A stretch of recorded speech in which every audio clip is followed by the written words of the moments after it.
Di Istana Delapan Pemandangan, Tuan Tua Agung-Agung juga tertawa.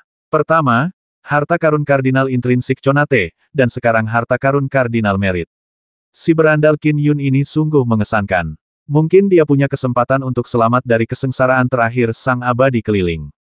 Kesengsaraan abadi keliling adalah kesengsaraan yang diturunkan dari Dao Surgawi kekacauan. Tidak ada tempat untuk bersembunyi darinya dan kekuatannya sangat tak terduga. Di Istana Kekosongan Giok, Dewa Surgawi awal primordial menambahkan, namun, selalu ada peluang dalam segala hal. Dengan kekuatan Qin Yun saat ini, ia seharusnya mampu melampauinya. Jika bahkan Qin Yun tidak mampu melampauinya, maka jalan menuju abadi keliling ini pada dasarnya adalah jalan buntu. Haha, Primordial Beginning, sungguh jarang mendengarmu memuji muridku, kata Dewa Surgawi Numinous Tracer sambil tertawa. Itulah kebenarannya, kata Dewa Surgawi awal mula. Di dunia yang hebat, dua sosok berdiri berdampingan di puncak gunung sembari memandang ke arah alam surgawi. Begitu dia kembali dari pasang surut spasial, pahala yang diperolehnya dari pengorbanan langsung melengkapi harta kardinal pahalanya. Lagi pula, dia, Hou Yi, dan yang lainnya mungkin telah memperoleh cukup banyak harta. Ini benar-benar membuatku iri dan cemburu, kata seorang tetua berambut kuning sambil tersenyum. Di sampingnya adalah Dewa Raja Zurong. Ia sedikit mengernyit karena ia membenci Hou Yi. Lagi pula, ia telah dipenjara selama berabad-abad, hanya untuk diserang oleh Hou Yi begitu ia dibebaskan. Untungnya, ia cukup bijaksana untuk melarikan diri setelah diserang sekali. Zurong tentu saja merasakan tekanan saat dia memikirkan bagaimana Hou Yi akan memperoleh lebih banyak harta dalam perjalanannya ke gelombang spasial bersama Qin Yun. Dendam antara dia dan Hou Yi tidak dapat didamaikan. Biarkan Qin Yun terus berpuas diri untuk saat ini. Sebentar lagi kesengsaraan abadi keliling ke-12 akan datang, kata Zurong sambil menggelengkan kepala. Lagi pula, tidak ada yang tahu apakah akan ada kesengsaraan abadi keliling ke-13. Jika dia benar-benar mati di bawah kesengsaraan abadi keliling, harta karunnya akan memiliki kesempatan untuk menemukan pemilik baru. Ketika saatnya tiba, akan menjadi pertanyaan di tangan siapa pedang hujan berkabutnya akan berakhir. Tetua berambut kuning itu mengangguk setuju. Setelah Qin Yun meninggal, pedang hujan berkabut akan tetap menjadi harta karun Kardinal Merit Kardinal bawaan, bahkan di tangan orang lain. Mungkin Istana Tur Hijau akan memilikinya untuk sementara waktu, tetapi begitu leluhur Dao dan leluhur Buddha dipaksa meninggalkan tiga alam, Istana Tur Hijau tidak akan mampu melindunginya. Lagi pula, yang dimiliki Istana Tur Hijau hanyalah Ibu Suri Gunung Black Voal. Bukan hanya pedang hujan berkabut, bahkan berbagai harta yang diperolehnya dari pasang surut spasial pun tidak dapat diwariskan kepada keluarganya karena keluarga Qin tidak mampu mempertahankannya, kata Zurong. Semakin banyak harta yang dimilikinya, semakin besar pula bencana yang akan menimpa keluarga Qin. Ya, itu hanya akan mengundang bencana. Sang tetua mengangguk. Kamu mungkin salah satu dari sedikit yang memperhatikan keluarga Qin, kan? Tanya Zurong sambil tersenyum. Sang tetua terkekeh dan berkata, aku akui aku tergoda, tapi ibel-ibel itu mungkin akan bertindak sebelum aku. Zurong mengangguk. Kita tidak usah membahas hal-hal ini lagi. Apakah kita sudah sepakat tentang masalah yang kita bicarakan sebelumnya? Baiklah, mari kita setujui. Karena aku sudah mendapatkan manfaat darimu, aku pasti akan melakukannya. Tetua itu mengangguk. Zurong mengangguk sebelum meninggalkan dunia besar dengan satu langkah. Tetua itu mengerutkan kening dan melihat ke arah alam surgawi. Qin Yun keluarga Qin dia telah memasuki gelombang spasial 2 kali, jadi dia pasti memiliki cukup banyak harta karun. Sayangnya, terlalu banyak orang yang mengincarnya. Mereka semua menunggu kematiannya, jadi sepertinya aku tidak akan bisa mendapatkan harta karunnya. Kabar tentang pedang terbang intrinsik Qin Yun, pedang hujan berkabut, yang menjadi harta karun Kardinal Merit, dengan cepat menyebar ke seluruh 3 alam. Namun, Qin Yun tidak merasa puas karenanya sebaliknya, ia merasakan tekanan. Keluarga Qin sekarang luar biasa. Harta karunnya luar biasa. Jika dia gagal melewati cobaan dan binasa, itu hanya akan membawa masalah bagi keluarga Qin. Pada hari yang sama, Qin Yun diam-diam datang ke Istana Tur Hijau. Tuan, Qin Yun membungkuk hormat. Dewa Surgawi Harta Karun Numinous tersenyum sambil menatap muridnya. Ia sangat senang bisa merekrut murid seperti itu sebelum meninggalkan 3 alam. Satu-satunya hal yang membuatnya jengkel adalah, muridnya telah memilih untuk melampaui kesengsaraan dan menjadi seorang dewa keliling, mempertaruhkan nyawanya melawan penghancuran bintang, semua itu agar ia bisa menyelamatkan miliaran nyawa di dunia asalnya, alih-alih melarikan diri. Meskipun ia telah menyelamatkan miliaran nyawa di dunia asalnya, kini ia menghadapi berbagai kesengsaraan dewa keliling. Tentu saja, meskipun dia tampak jengkel di permukaan, jauh di lubuk hatinya, dia lebih menyukai murid seperti itu. Aku menghadapi bahaya besar dalam perjalananku ke gelombang spasial kali ini, kata Qin Yun. Aku bertemu musuh yang dikenal sebagai penguasa Pulau Bohan. Dari segi ranah, dia telah mencapai ranah Dao Surgawi. Dia hanya memilih untuk tidak menembus kekuatan Dharma jiwa esensinya agar dia bisa dengan sengaja tetap berada di gelombang spasial. Mencapai alam Dao Surgawi harta karun Numinous juga tercengang. Lalu, bagaimana kau menghadapinya? Qin Yun berkata dengan sopan, selama tinggal lama di gelombang spasial, dia telah berlatih banyak formulasi Dharma untuk kultivasi tubuh, jadi dia sangat kuat. Aku menyalakan jiwa esensiku untuk mengulur waktu, sementara Hou Yi menyalakan jiwa esensinya untuk menembakkan 9 anak panah berturut-turut. Akhirnya, anak panah ke-9-nya berhasil membasminya, tetapi tentu saja, itu hanyalah avatar musuh. Numinous Tracer agak terkejut. Aku tahu 9 anak panah yang bisa ditembakkan Hou Yi saat ia menyalakan jiwa esensinya. Tapi bukankah ia akan tertidur setelah melepaskannya? Kekuatan Hou Yi tidak diragukan oleh siapapun di 3 alam. Di wilayah yang sama, itu adalah kekalahan telak. Akan tetapi, terhadap leluhur Dao dan yang lainnya, cara perlindungan Hou Yi terlalu lemah dan itu merupakan kelemahan yang fatal. Hou Yi dapat berturut-turut melepaskan anak panahnya untuk membasmi ahli dalam gelombang spasial, semua berkat bantuan menyeluruh dari Qin Yun, bersama dengan bantuan Kong Xuan dan Goumang dari samping. Kami mendapatkan harta karun langka yang dapat memulihkan jiwa esensi kami di gelombang spasial, yang mencegah Hou Yi tertidur. Qin Yun melambaikan tangannya saat sesosok mayat muncul di aula. Ini mayat penguasa Pulau Bohan. Tuan, lihat baju zirah yang dikenakannya. Oh, Numinous Tracer menatap dengan rasa ingin tahu. Seorang ahli alam semesta lain yang telah mencapai alam Dao Surgawi juga harus memiliki seni mistik yang cemerlang meskipun kekuatan Dharma jiwa esensinya belum menembus batas. Numinous Tracer dapat mengetahuinya hanya dengan melihatnya sekilas. Bagian dalam tubuhnya agak biasa saja, sebanding dengan keberadaan Dao Agung yang telah disempurnakan. Satu-satunya yang unik adalah baju zirahnya. Zirahnya sebenarnya terbentuk dari formulasi Dharma kultivasi yang unik.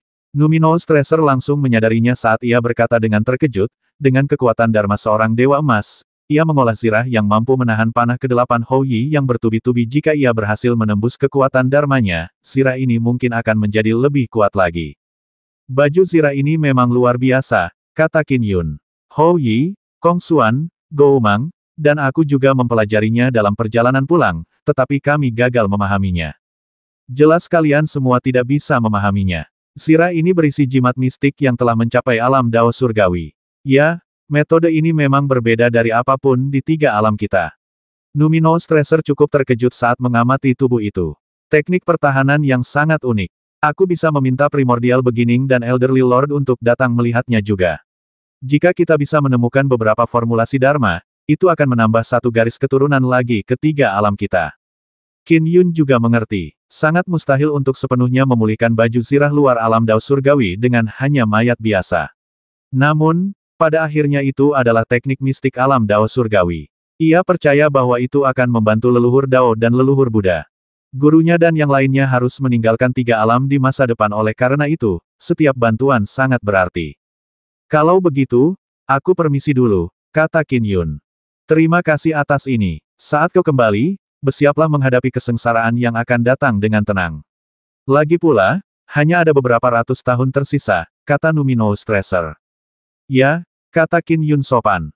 Qin Yun kembali kemet. Lightning roar lagi.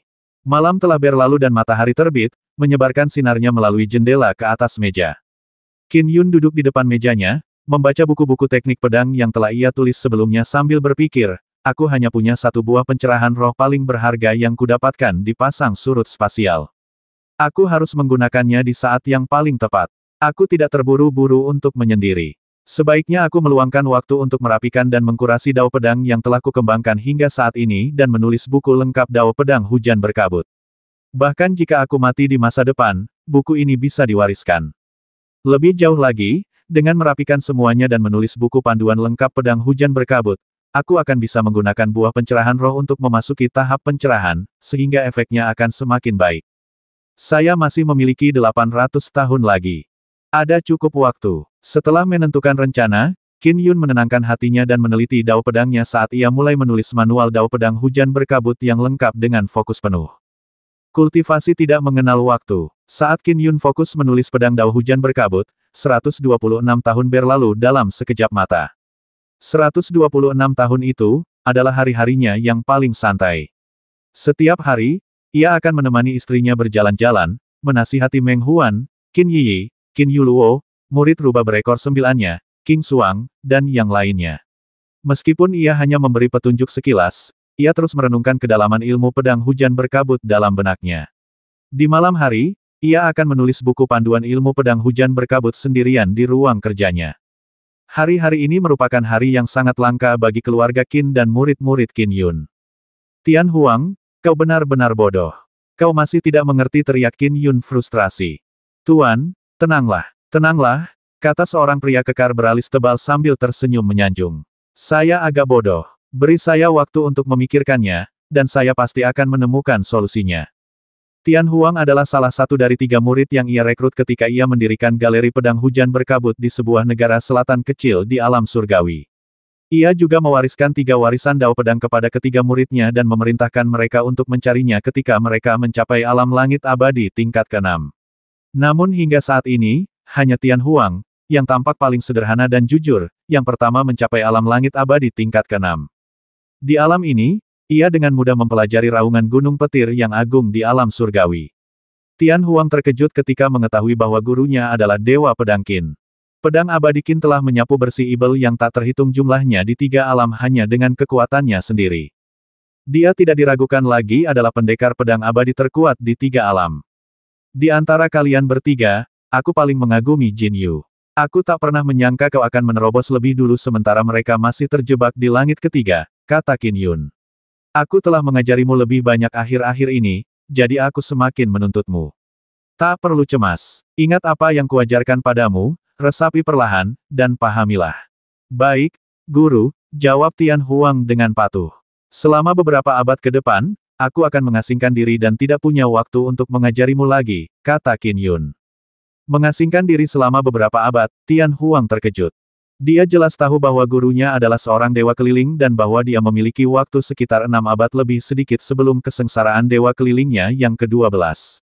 Bila ia mengasingkan diri selama beberapa abad, bukankah itu berarti ia akan melampaui kesengsaraan begitu ia keluar dari pengasingannya? Apa yang seharusnya diajarkan kepadamu telah diajarkan.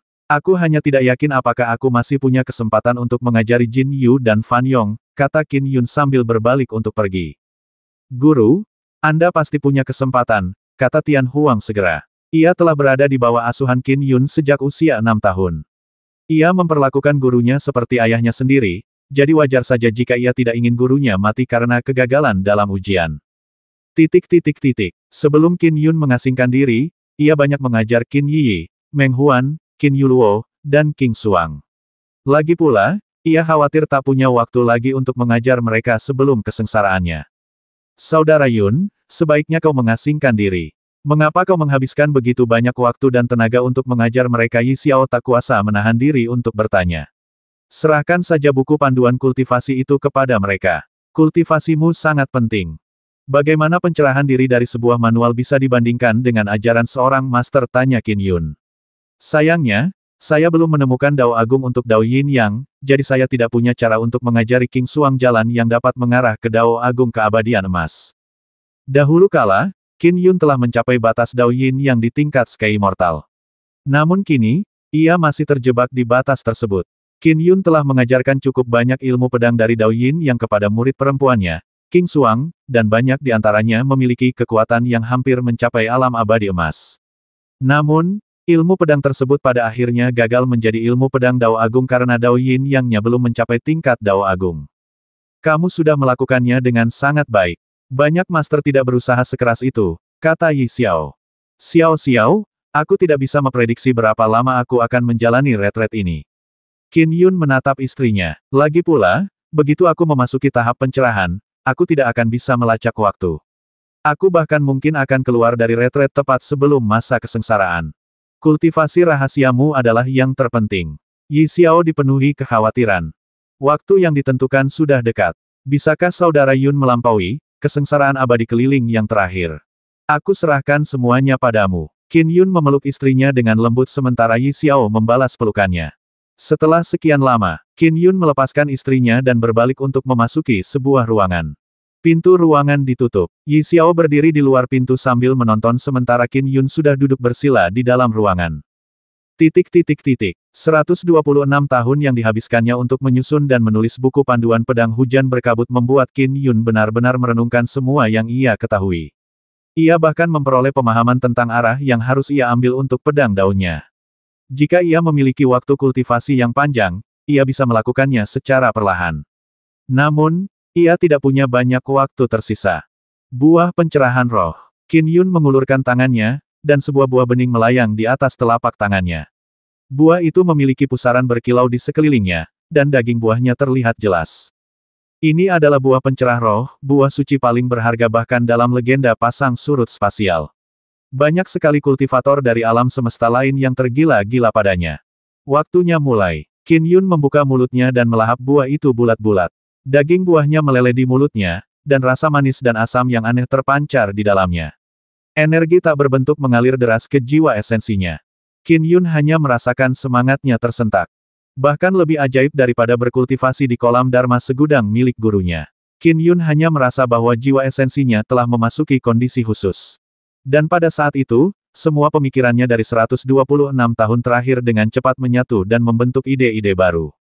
Dengan munculnya pemikiran-pemikiran ini, ia mencapai tingkat pemahaman yang baru.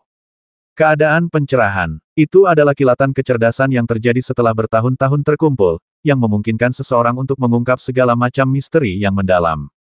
Buah pencerahan roh benar-benar merupakan benda yang menantang surga. Bagaimana itu menantang surga? Misalnya, di bawah Chaos Heavenly Dao, pengembangan avatar akan mengakibatkan kerusakan pada tubuh utama. Bagaimana dengan membagi jiwa esensi menjadi dua itu sama saja dengan merusak fondasi jiwa esensi seseorang untuk mendapatkan kehidupan kedua. Adapun garis keturunan Ibel mental, mereka memiliki banyak avatar, tetapi kekuatan mereka secara keseluruhan sama. Satu avatar bisa kuat, tetapi pada gilirannya, avatar lain bisa lemah. Namun, ini sudah menjadi cara yang membuat iri banyak kultivator di tiga alam. Namun, buah asal Chaos mampu mendobrak aturan Dao Surgawi Chaos. Buah ini dapat mengolah avatar yang sama kuatnya tanpa merusak tubuh aslinya. Itu sungguh luar biasa. Buah pencerahan roh pun sama. Keadaan pencerahan hanya diperoleh secara kebetulan. Seseorang biasanya mengalami pencerahan setelah kondisi-kondisi kebetulan tertentu terpenuhi. Lebih lanjut, semakin kuat seseorang, semakin kecil kemungkinannya untuk mencapai keadaan pencerahan. Sebagian besar eksistensi Dao Agung yang telah sempurna, bahkan eksistensi setengah langkah Dao Surgawi yang paling kuat sekalipun, tidak mengalami pencerahan. Meningkatkan kekuatan mereka sedikit saja sudah sangat sulit. Namun, buah pencerah roh mampu dengan kuat membawa seseorang ke dalam pencerahan. Tak heran jika Hou Yi, Kong Xuan, dan Gou Mang semuanya menginginkannya. Buah inilah yang paling mereka idamkan di antara ketiganya. Kemudian, hanya karena Hou Yi dan Qin Yun telah berbuat banyak, maka mereka masing-masing memperolehnya. Qin Yun duduk bersila di kamarnya, wawasan mengalir deras. Dao pedang hujan berkabut miliknya terus menghasilkan wawasan baru yang ia gabungkan ke dalamnya. Banyak seni pedang muncul dalam pikirannya. Akhirnya, wawasannya membawa perubahan kualitatif ketika sebuah seni pedang baru muncul di benaknya. Seni pedang ini sangat tajam. Pedang sepanjang 3 inci dapat membasmi setiap musuh, sangat kuat dan tajam. Dengannya, seseorang menjadi tak terkalahkan.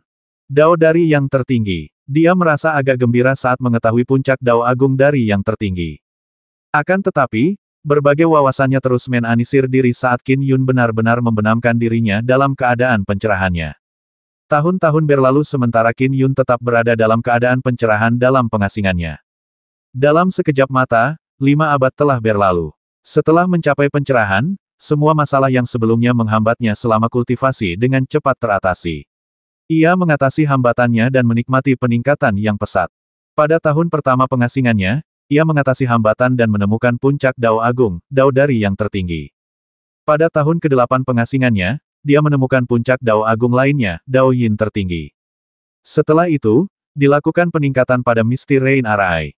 Inti dari Misty Rain Arai sebelumnya merupakan perpaduan dari 7 bintang Dao Agung dan Dao Agung Langit, Bumi, dan Manusia. Ia juga telah memanfaatkan pesona kekuatan garis keturunan alam Dao Surgawi dari alam semesta lain.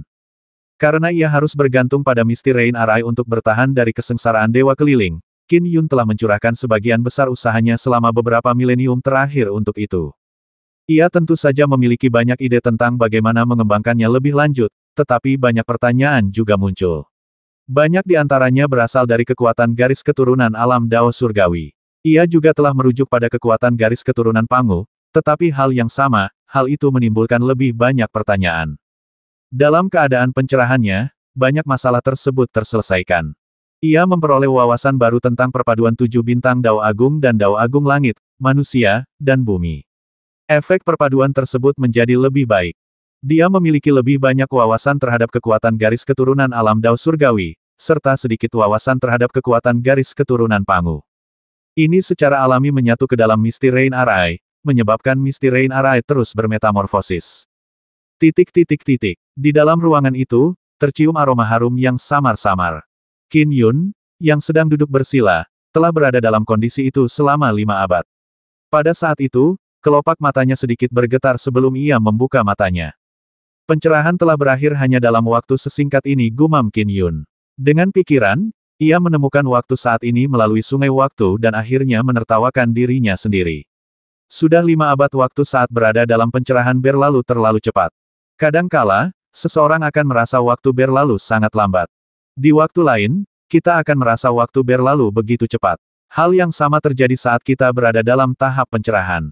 Pikiran akan mendapati dirinya melayang sejenak, dan dalam sekejap, 5 abad akan berlalu. Mimpi itu seperti mimpi milet emas, tetapi pengembangan dan wawasan selama mimpi ini nyata dan bukan ilusi. Aku telah memahami Dao yang tertinggi dan Dao Yin tertinggi dalam 5 abad ini. Wawasanku tentang kekuatan garis keturunan Dao Surgawi alam semesta lain telah meningkat puluhan kali lipat. Penggabungannya dengan Dao Agung 7 bintang dan Dao Agung Langit, Bumi, dan manusia menjadi semakin ajaib. Kekuatan arai hujan berkabutku telah meningkat pesat. Qin Yun menunjukkan ekspresi gembira. Bahkan gerakan ofensifku telah diperkuat hingga 50%.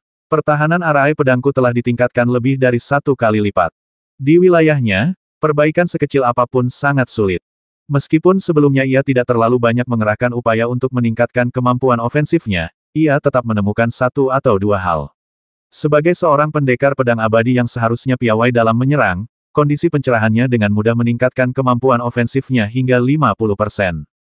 Dalam aspek pertahanan, Qin Yun telah menghabiskan upaya paling besar di sana, jadi peningkatannya sangat nyata.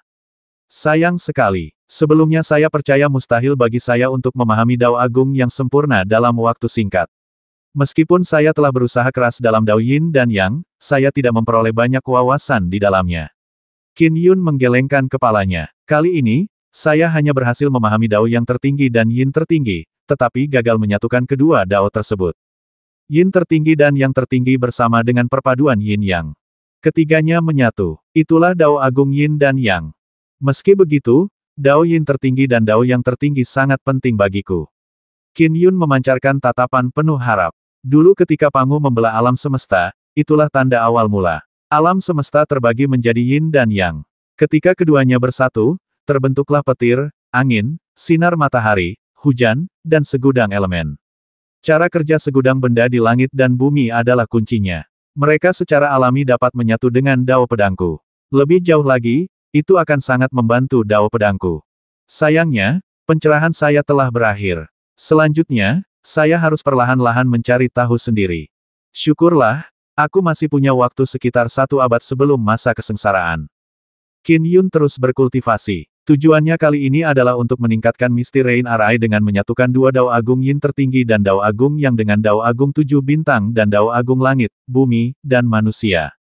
Pedang abadi Qin itu hampir saja melewati kesengsaraannya, kan di Istana Surgawi, 2 sosok perkasa terbang berdampingan di atas awan sambil mengobrol. Aku sudah menghitungnya, masih ada 51 tahun lagi sebelum kesengsaraan abadinya yang ke-12. 51 tahun, akan berlalu dengan sangat cepat. Aku penasaran apakah pedang abadi Qin akan berhasil melewati kesengsaraan atau tidak.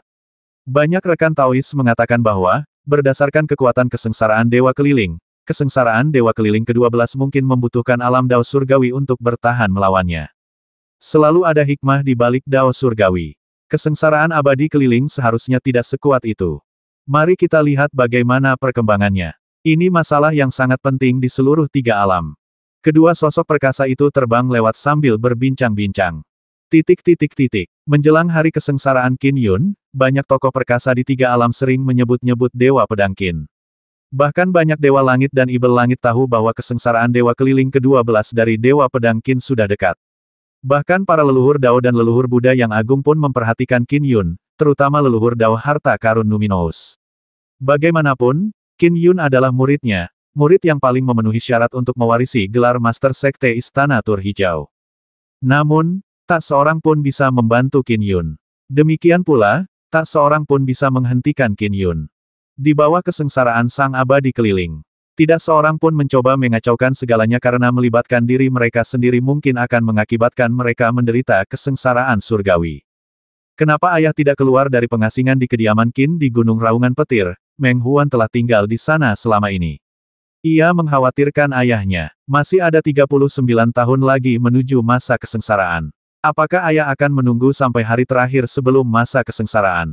Begitu para kultivator memutuskan untuk keluar dari pengasingan, bahkan jika mereka sedang mengalami pencerahan, mereka akan terbangun ketika waktunya tiba. Oleh karena itu, mustahil untuk melewatkan waktu tersebut. Kakak Meng, King Xuang, rubah berekor 9, menyapanya ketika melihatnya minum sendirian. Saudari King Xuang, Meng Huan mengangguk sedikit. Meskipun King Xuang dianggap sebagai murid tertua Qin Yun, baik saat ia menjadi murid Qin Yun maupun usianya yang sebenarnya, ia jauh lebih muda daripada Meng Huan atau Qin Yi. Saudara Meng, akhir-akhir ini kamu sering minum.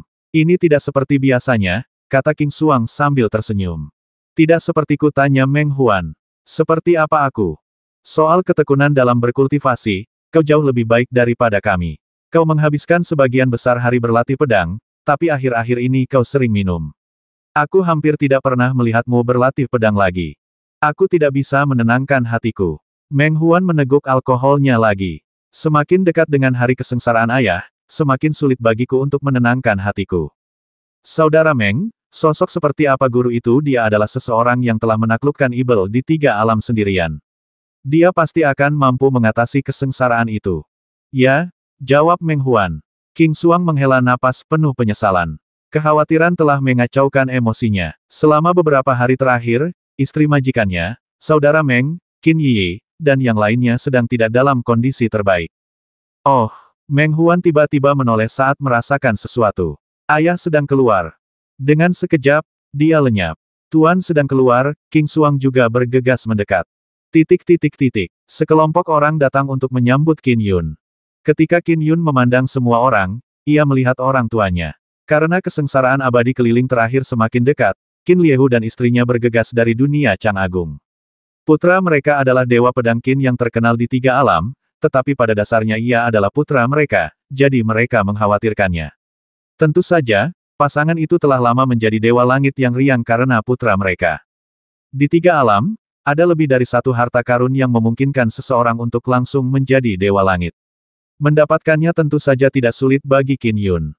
Selain orang tuanya, bahkan istrinya telah menjadi sosok setengah langkah perkasa berkat kristal naga leluhur.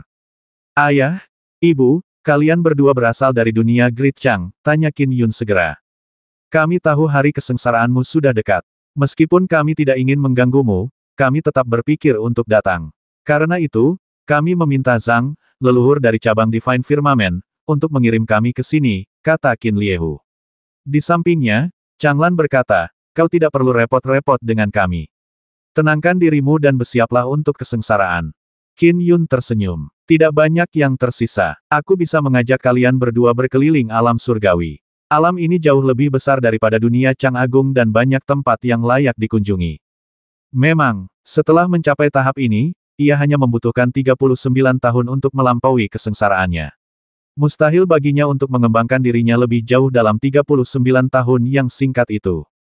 Asal dia menyelesaikan beberapa masalah lain-lain dan mengatur segalanya untuk keluarganya, dia bisa menghadapi kesengsaraan itu dengan ketenangan pikiran. Dengan hanya 39 tahun tersisa hingga kesengsaraan keliling abadi Qin Yun yang ke-12, Qin Liehu dan istrinya, yang telah menjalani kehidupan yang panjang dan nyaman, tidak ingin mengganggu waktu berharga putra mereka, mereka juga tidak berminat untuk jalan-jalan. Deru gunung petir. Kediaman Qin. Saat matahari pagi menyebarkan sinarnya ke taman, keindahan bunga-bunga semakin terpancar. Qin Yun sedang fokus membaca di dekat meja batu di dalam taman. Saudara Yun, bukankah kamu sudah selesai menulis jilid ketiga pedang hujan berkabut Dao saat kamu sedang menyendiri? Kenapa kamu masih menulis? Yi Xiao berjalan mendekat. Ini adalah formula Dharma pedang abadi, kata Qin Yun sambil tersenyum. Di tiga alam, para pedang abadi hanya memiliki satu formula Dharma lengkap yang memungkinkan mereka berhasil berkultivasi hingga alam abadi emas, yaitu silsilah pedang abadi agung. Sedangkan untuk formula Dharma yang kubuat, aku bahkan tidak bisa menyelesaikan formula Dharma langit abadi karena alamku yang rendah saat itu. Hal ini mengakibatkan aku menjadi dewa pengembara. Sekarang, karena aku punya waktu, tentu saja aku perlu menyelesaikan formula Dharma pedang abadi. Mengapa penting jika Anda menyelesaikannya? Formulasi Dharma jiwa esensi telah disempurnakan berdasarkan fondasi aslinya. Formulasi Dharma langit abadi seharusnya memiliki peluang keberhasilan 99%, kata Qin Yun sambil tersenyum. 99% Yi Xiao tercengang. Saudara Yun, di wilayahmu, bukankah seharusnya 100%? Saya juga percaya seharusnya 100%, tetapi belum ada yang berhasil mengolahnya sebelumnya, kata Qin Yun sambil tertawa. Jadi saya harus rendah hati dan menyebutnya 99%. Yang sedang saya upayakan sekarang adalah meningkatkan formulasi Dharma dari surgawi abadi menjadi abadi emas. Setelah mencapai Dao Agung yang sempurna, saya lebih dari 90% yakin dengan formulasi Dharma abadi emas ini. Selama pencerahan yang saya alami dalam pengasingan, saya memperoleh wawasan yang cukup signifikan tentang kekuatan garis keturunan alam Dao surgawi. Saya sekarang lebih dari 95% yakin dengan formulasi Dharma abadi emas ini. Sambil berbicara, Qin Yun selesai menulis paragraf terakhir dalam formulasi Dharmik. Baiklah, formulasi Dharma ini sudah selesai. Qin Yun memandang niat pedang mengerikan yang terkandung dalam manual dengan puas. Mulai hari ini, tiga alam memiliki garis keturunan abadi pedang hujan berkabut milikku, terpisah dari garis keturunan abadi pedang agung-agung. Dari kefanaan hingga keabadian emas.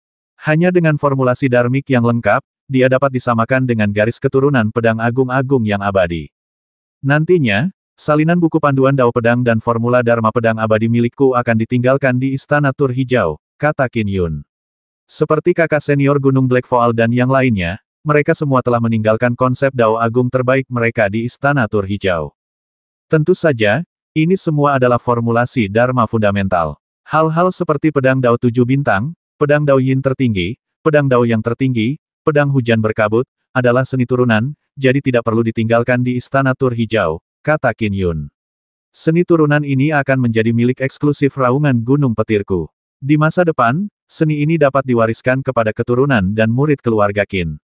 Yi Xiao mengangguk. Saudara Yun, garis keturunan pedang abadi yang kau ciptakan memadatkan jiwa esensi dalam wujud manusia, sementara garis keturunan pedang abadi agung-agung menggunakan wujud pedang yang agak tidak ortodoks.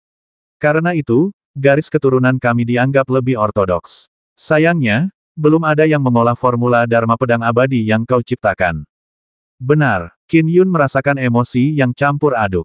Bertahun-tahun kultivasinya memungkinkannya menciptakan garis keturunan yang setara dengan garis keturunan abadi pedang agung tertinggi.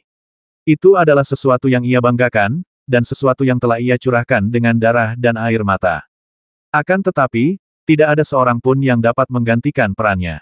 Meskipun orang-orang seperti Qin Yuluo, Tian Huang, Meng Huan, dan murid-murid serta keluarganya yang lain tampak seperti pilihan yang jelas dan memang ahli dalam ilmu pedang, tidak satu pun dari mereka adalah pendekar pedang abadi. Lagi pula, Qin Yun tidak menciptakan formula Dharma pendekar pedang abadi yang lengkap sejak awal. Suara mendesing. Qin Yun melambaikan tangannya saat ruang waktu terdistorsi, memungkinkan dia terhubung ke kekosongan yang jauh. Ada seorang tetua berambut perak tengah membaca buku-buku dengan setumpuk besar buku di sampingnya. Kakak senior Qin, tetua berambut perak itu langsung berdiri ketika melihat Qin Yun. Saudara mudahu, bantu aku memeriksa apakah ada jenius pedang abadi di tiga alam yang terjebak di dunia fana, pinta Qin Yun. Silsilah pedang abadi yang kuciptakan membutuhkan beberapa murid. Kakak senior Qin, yakinlah aku akan melakukannya untukmu. Istana Tur Hijau kami akan menghabiskan banyak biaya untuk menjelajahi tiga alam mencari para jenius pedang abadi, kata tetua berambut perak itu segera. Istana Tur Hijau adalah faksi yang kuat di tiga alam, tersebar di banyak dunia besar dan dunia kecil yang tak terhitung jumlahnya. Tentu saja ada orang-orang di Istana Tur Hijau yang menangani hal-hal sepele seperti itu. Kakak muda Hu ini bertugas mengumpulkan informasi. Kontinum ruang waktu dikembalikan ke normal. Qin Yun tersenyum pada Yi Xiao. Bagaimana aku akan segera menemukan murid yang cocok? Tak kusangka kau punya ide untuk menyuruh Istana Tur Hijau mencari 3 alam untukmu, kata Yi Xiao sambil tertawa. Hanya sedikit berubah-ubah, timpal Qin Yun. Meskipun aku sangat yakin dengan formulasi Dharmaku, aku masih ingin melihat seorang junior menguasainya. Karena kita sedang mencari seorang jenius pedang abadi di seluruh 3 alam, aku yakin menjadi seorang dewa langit dalam waktu singkat tidak akan sulit. Instruksi Qin Yun membuat Departemen Intelijen Istana Tur Hijau berusaha sebaik mungkin untuk mengumpulkan informasi. Beberapa jenius pedang abadi yang menakjubkan di dunia kecil justru biasa-biasa saja ketika ditempatkan di wilayah kekuasaan. Hanya sedikit yang benar-benar menakjubkan di 3 alam. Hanya dalam 2 hari, sebuah laporan disampaikan kepada Qin Yun. Melalui lorong spasial yang terdistorsi, sebuah berkas terbang keluar.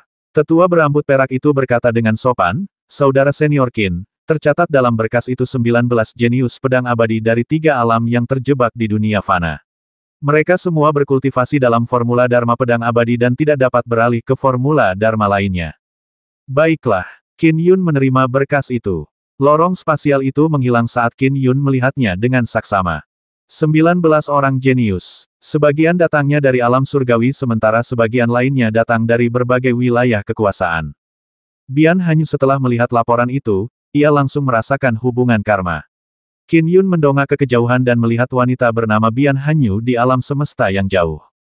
Saat dia melihat wanita itu, dia dengan mudah melihat sejarah gadis itu yang mencakup hampir 500 tahun.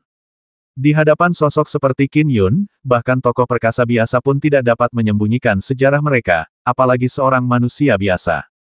Waktu berlalu dengan cepat. Kakak Yun, apa yang kau lihat? Yi Xiao masuk sambil membawa teh. Ini laporan mengenai para jenius pedang abadi di 3 alam, kata Qin Yun.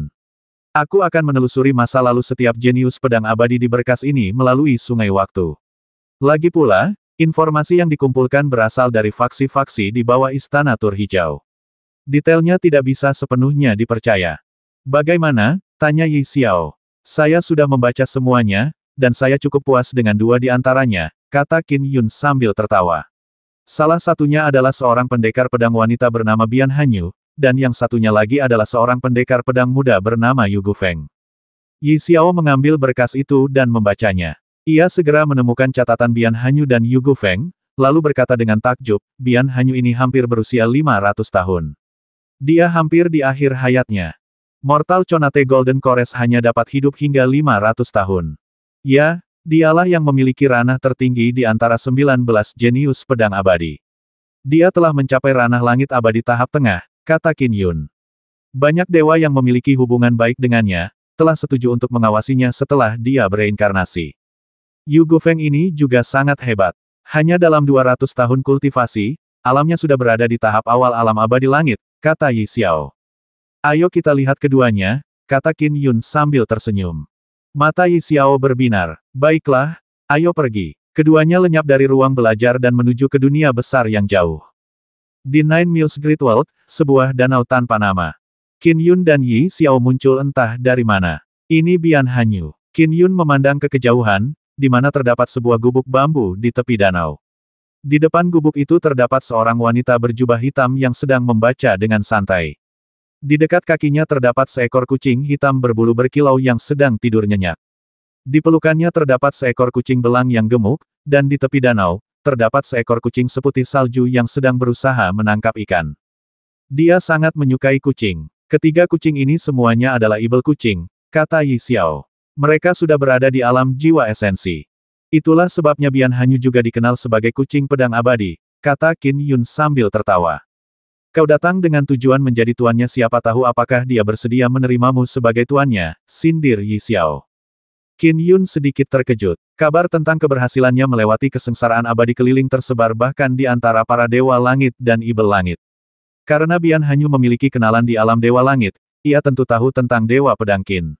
Apakah ia bersedia menjadi murid dewa pedang Qin yang akan mengalami kesengsaraan abadi keliling ke-12? Kita akan tahu nanti apakah dia setuju. Qin Yun berjalan bersama istrinya. Bian Hanyu tidak menyadari Qin Yun dan Yi Xiao datang.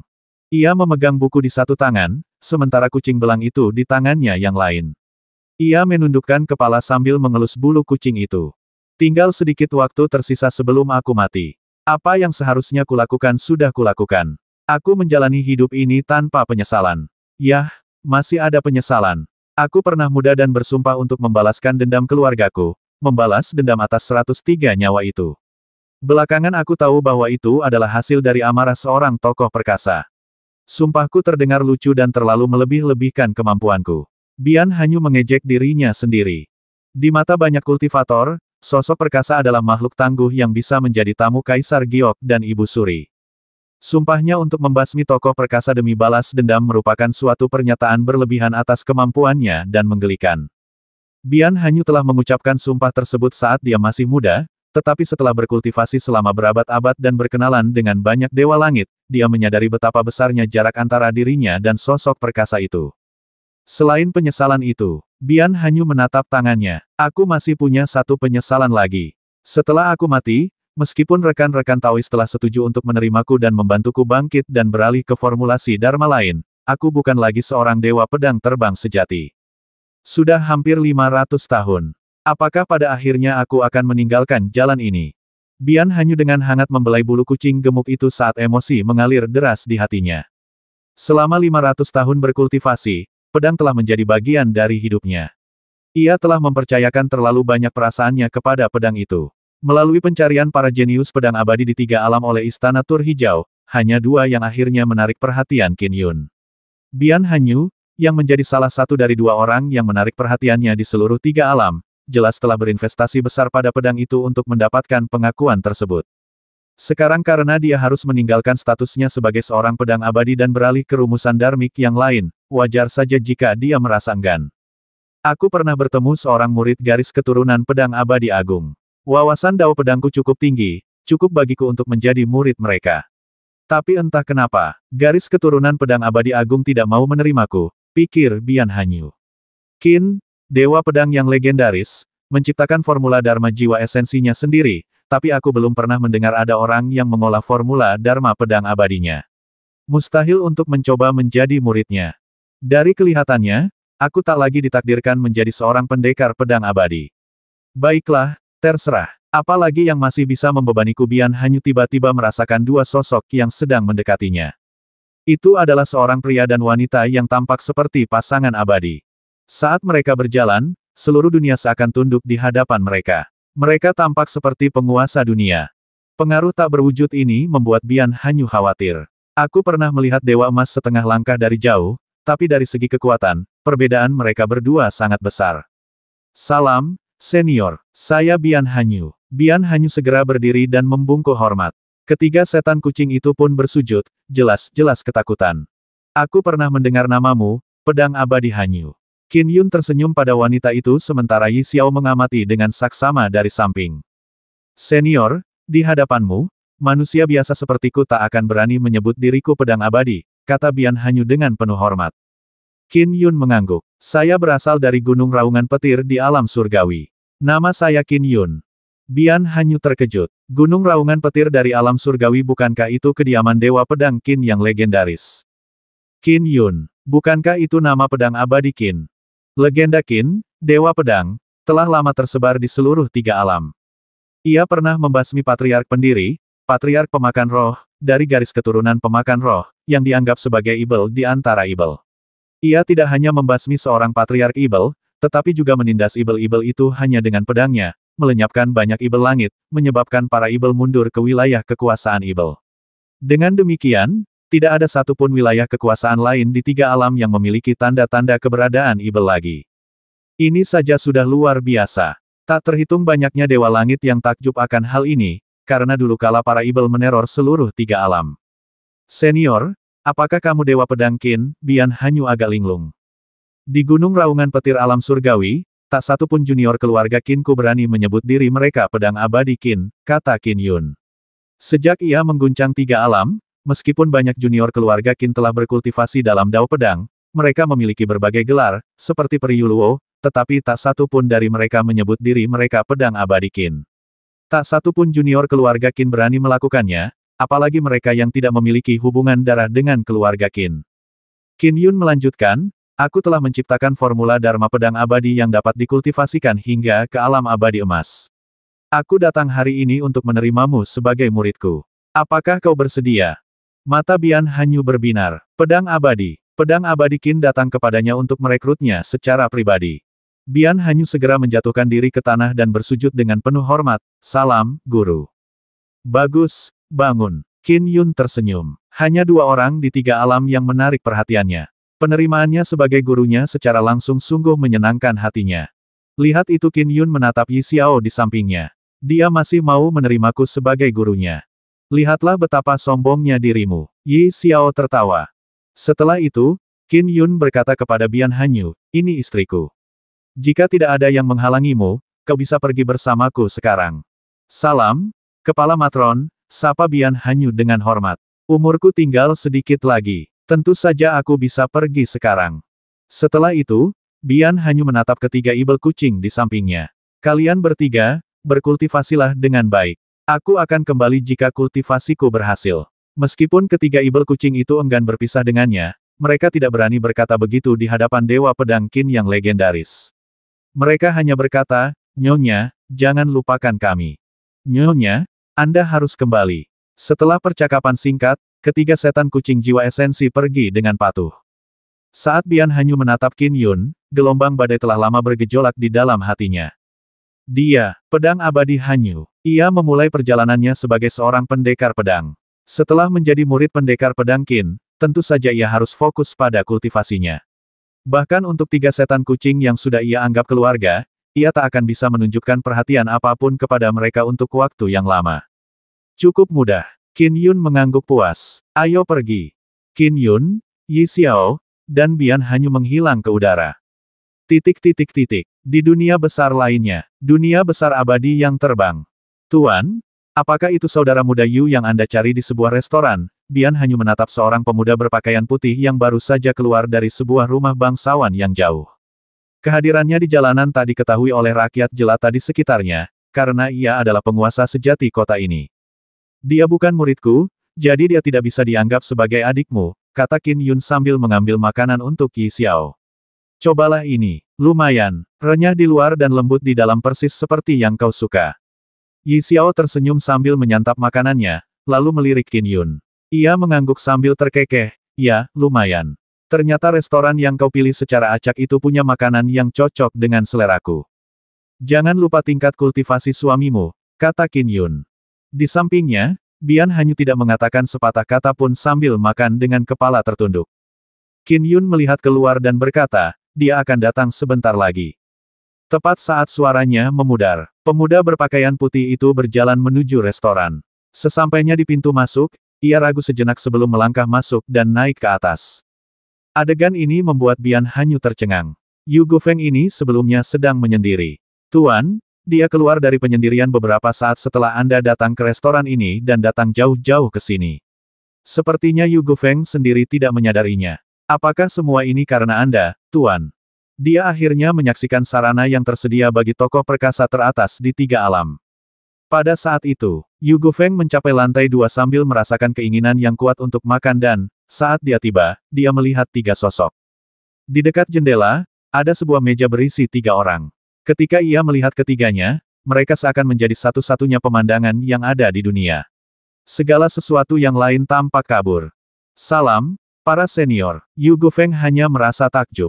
Ia tahu ia telah bertemu dengan makhluk-makhluk yang mengesankan, lalu ia membungkuk hormat. Qin Yun menatapnya dan tersenyum. Saya berasal dari Gunung Raungan Petir di alam surgawi. Nama saya Qin Yun. Yu Gufeng tercengang dan matanya berbinar. Raungan Gunung Petir dari alam surgawi. Qin Yun pedang abadi Qin. Aku telah menciptakan formula Dharma pedang abadi yang dapat dikultivasikan hingga ke alam abadi emas, kata Qin Yun. Aku datang hari ini untuk menerimamu sebagai muridku. Apakah kau bersedia? Tunggu. Fluktuasi menurun. Seorang tetua melintasi ruang waktu dan muncul di lantai 2 restoran. Qin Yun menatap lelaki tua itu dan tak kuasa menahan cemberut. Apa kau mencoba menghentikanku? Sang tetua langsung tersenyum ramah. Qin, Dewa Pedang, aku alis panjang, murid Istana 8 Pemandangan. Murid dari Tuan Tua Agung-Agung. Qin Yun mengangguk acuh tak acuh. Untuk apa kau di sini? Qin Yun merupakan salah satu eksistensi terkuat di tiga alam di bawah leluhur Dao dan leluhur Buddha. Dia adalah salah satu eksistensi Dao Agung terkuat yang telah disempurnakan, tetapi Taois alis panjang hanyalah seorang dewa emas biasa. Sungguh mengesankan bahwa Qin Yun tidak kehilangan kesopanannya ketika alis panjang turun tangan untuk menghentikannya menerima murid. Qin, Dewa Pedang, kata tetua itu sambil tersenyum patuh. Gu Feng ini telah lama diincar oleh garis keturunan Dewa Pedang Agung-Agungku. Kami telah mengujinya beberapa kali dan memberinya beberapa kesempatan. Kami telah melatihnya selama ini. Setelah ujiannya selesai, kami berencana untuk menerimanya sebagai murid kami. Itu berarti, kau masih belum merekrutnya, kata Qin Yun. Sang tetua terkejut lalu mengangguk. Ya, belum. Namun, garis keturunan Pedang Agung Abadi telah mempersiapkannya dan memberinya kesempatan.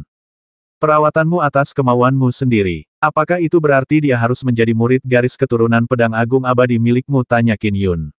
Selama dia belum bersumpah menjadi murid seorang guru, dia bisa membuat pilihannya sendiri. Si penatua agak malu dan langsung mengangguk. Ya. Leluhur Dao Agung-Agung hanya bisa memerintah tanpa pengaruh sejati. Istana Delapan Pemandangan bahkan tidak memiliki satu pun eksistensi Dao Agung yang sempurna. Melawan pedang abadi Qin yang berada di alam Dao Surgawi setengah langkah, dapat dikatakan bahwa hati pedangnya cukup mengesankan hingga berani merebut muridnya. Gu Feng, apakah kau masih mengenaliku? Tetua itu mengubah raut wajahnya menjadi seperti pengemis tua. Itu kamu, senior. Yu Gu Feng agak khawatir. Silsilah pedang abadi Agung-Agung memang telah memberimu kesempatan, kata Qin Yun. Tapi selama kurang lebih 1 abad terakhir, mereka juga memberimu 3 bencana. Kau tidak berutang apapun kepada mereka. Saat ini kau tidak memiliki guru, jadi kau bisa memilih sendiri. Kau bisa memilih silsilah pedang abadi Agung-Agung atau aku sebagai gurumu. Ya, buatlah pilihanmu sendiri. Dengan status pedang abadi Qin, dia tidak akan memaksamu juga, kata tetua itu sambil tersenyum. Tidak ada yang akan memaksamu. Qin Yun meminum anggurnya dengan sangat tenang. Yu Gu Feng tercengang pada saat itu. Pengemis senior yang selalu kusyukuri itu ternyata adalah sosok perkasa Dewa Emas, Taois alis panjang. Dia sengaja memberiku kesempatan itu, pikir Yu Gu Feng. Seperti yang dikatakan Dewa Pedang Qin, 3 bencana besar yang kuhadapi selama kurang lebih 1 abad terakhir ini semuanya karena garis keturunan Dewa Pedang Agung ingin mengujiku. Meski namanya ujian, dia telah terjerumus dalam tarian berbahaya melawan kematian. Aku hampir mati dalam 3 bencana itu. Jika aku mati, aku mungkin akan gagal dalam ujian garis keturunan Pedang Abadi Agung tertinggi. Namun, Yu Gu Feng tidak merasa kesal karenanya. Konon, garis keturunan Pedang Abadi Agung tertinggi sangat ketat dalam hal memilih murid, dan Dao bukanlah sesuatu yang mudah diajarkan. Wajar saja jika mereka menjalani ujian. Jika aku tidak mencapai prestasiku hari ini, Pedang Abadi Qin mungkin tidak akan datang kepadaku atas inisiatifnya sendiri untuk menerimaku sebagai murid.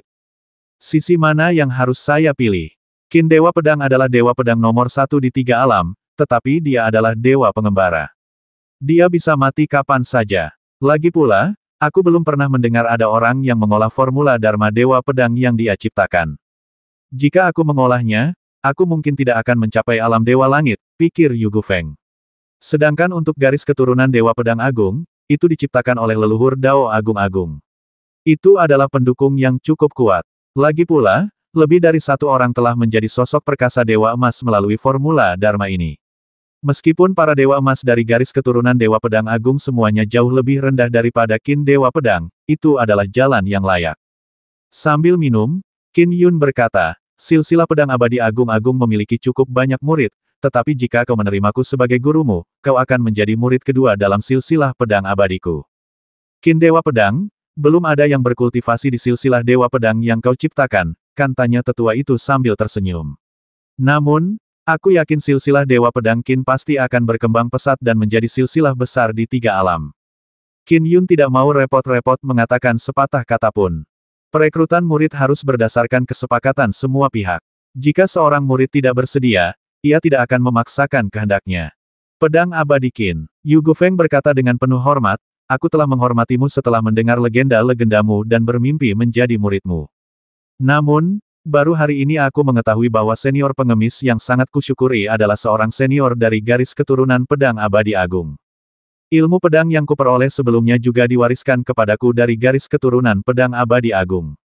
Dialah dermawan yang paling kusyukuri.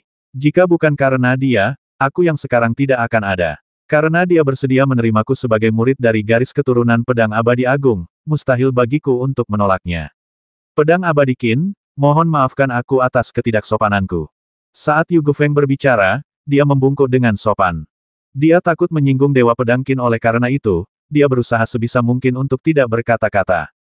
Namun, dia terlalu meremehkan Qin Yun. Apakah Qin Yun akan sebegitu piciknya hingga menyimpan dendam pada juniornya karena gagal merekrutnya? Di sampingnya, Yi Xiao menatap Qin Yun.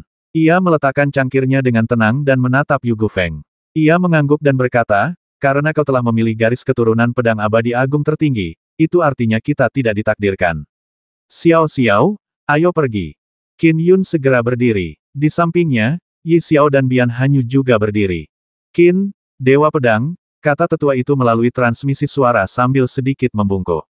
Yu Gufeng ini memang seseorang yang telah lama diperhatikan oleh garis keturunan Dewa Pedang Agung-Agung kita dan mulai diam-diam mempersiapkannya. Karena itulah aku harus berlagak keras untuk mengungkapkan niatku. Mohon bermurah hati dan maafkan aku. Qin Yun meliriknya. Tetua itu melanjutkan transmisi suaranya. Ada satu hal lagi yang ingin kuberitahukan kepadamu, Dewa Pedang Qin.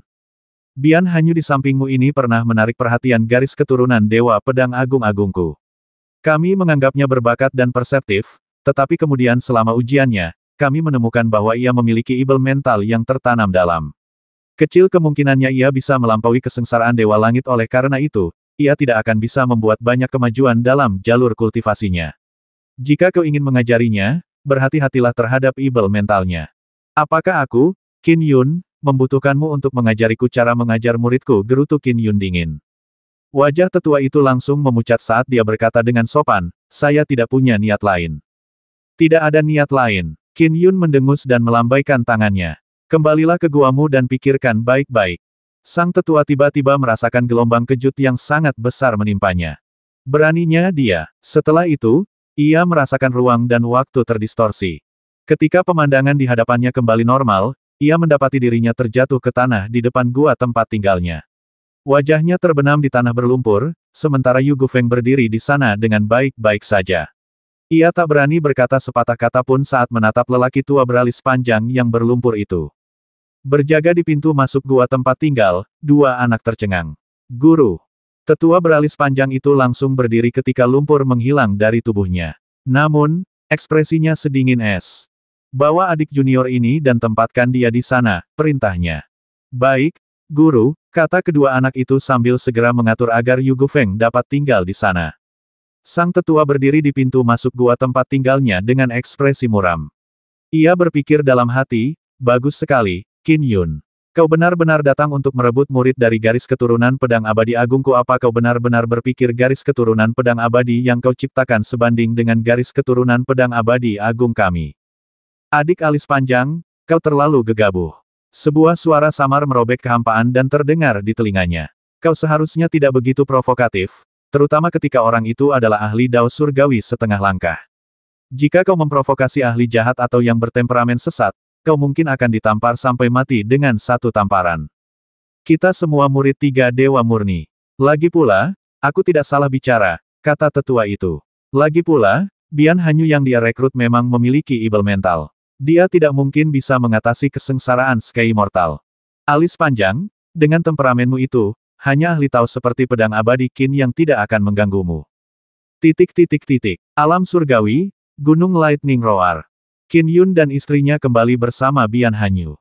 Si alis panjang itu bilang kau punya ibel mental yang tertanam kuat yang akan menghambat kultivasimu. Qin Yun duduk dan menatap Bian Hanyu yang berdiri di sampingnya. Ceritakan tentang ibel mentalmu. Setan mental, Bian Hanyu sedikit terkejut.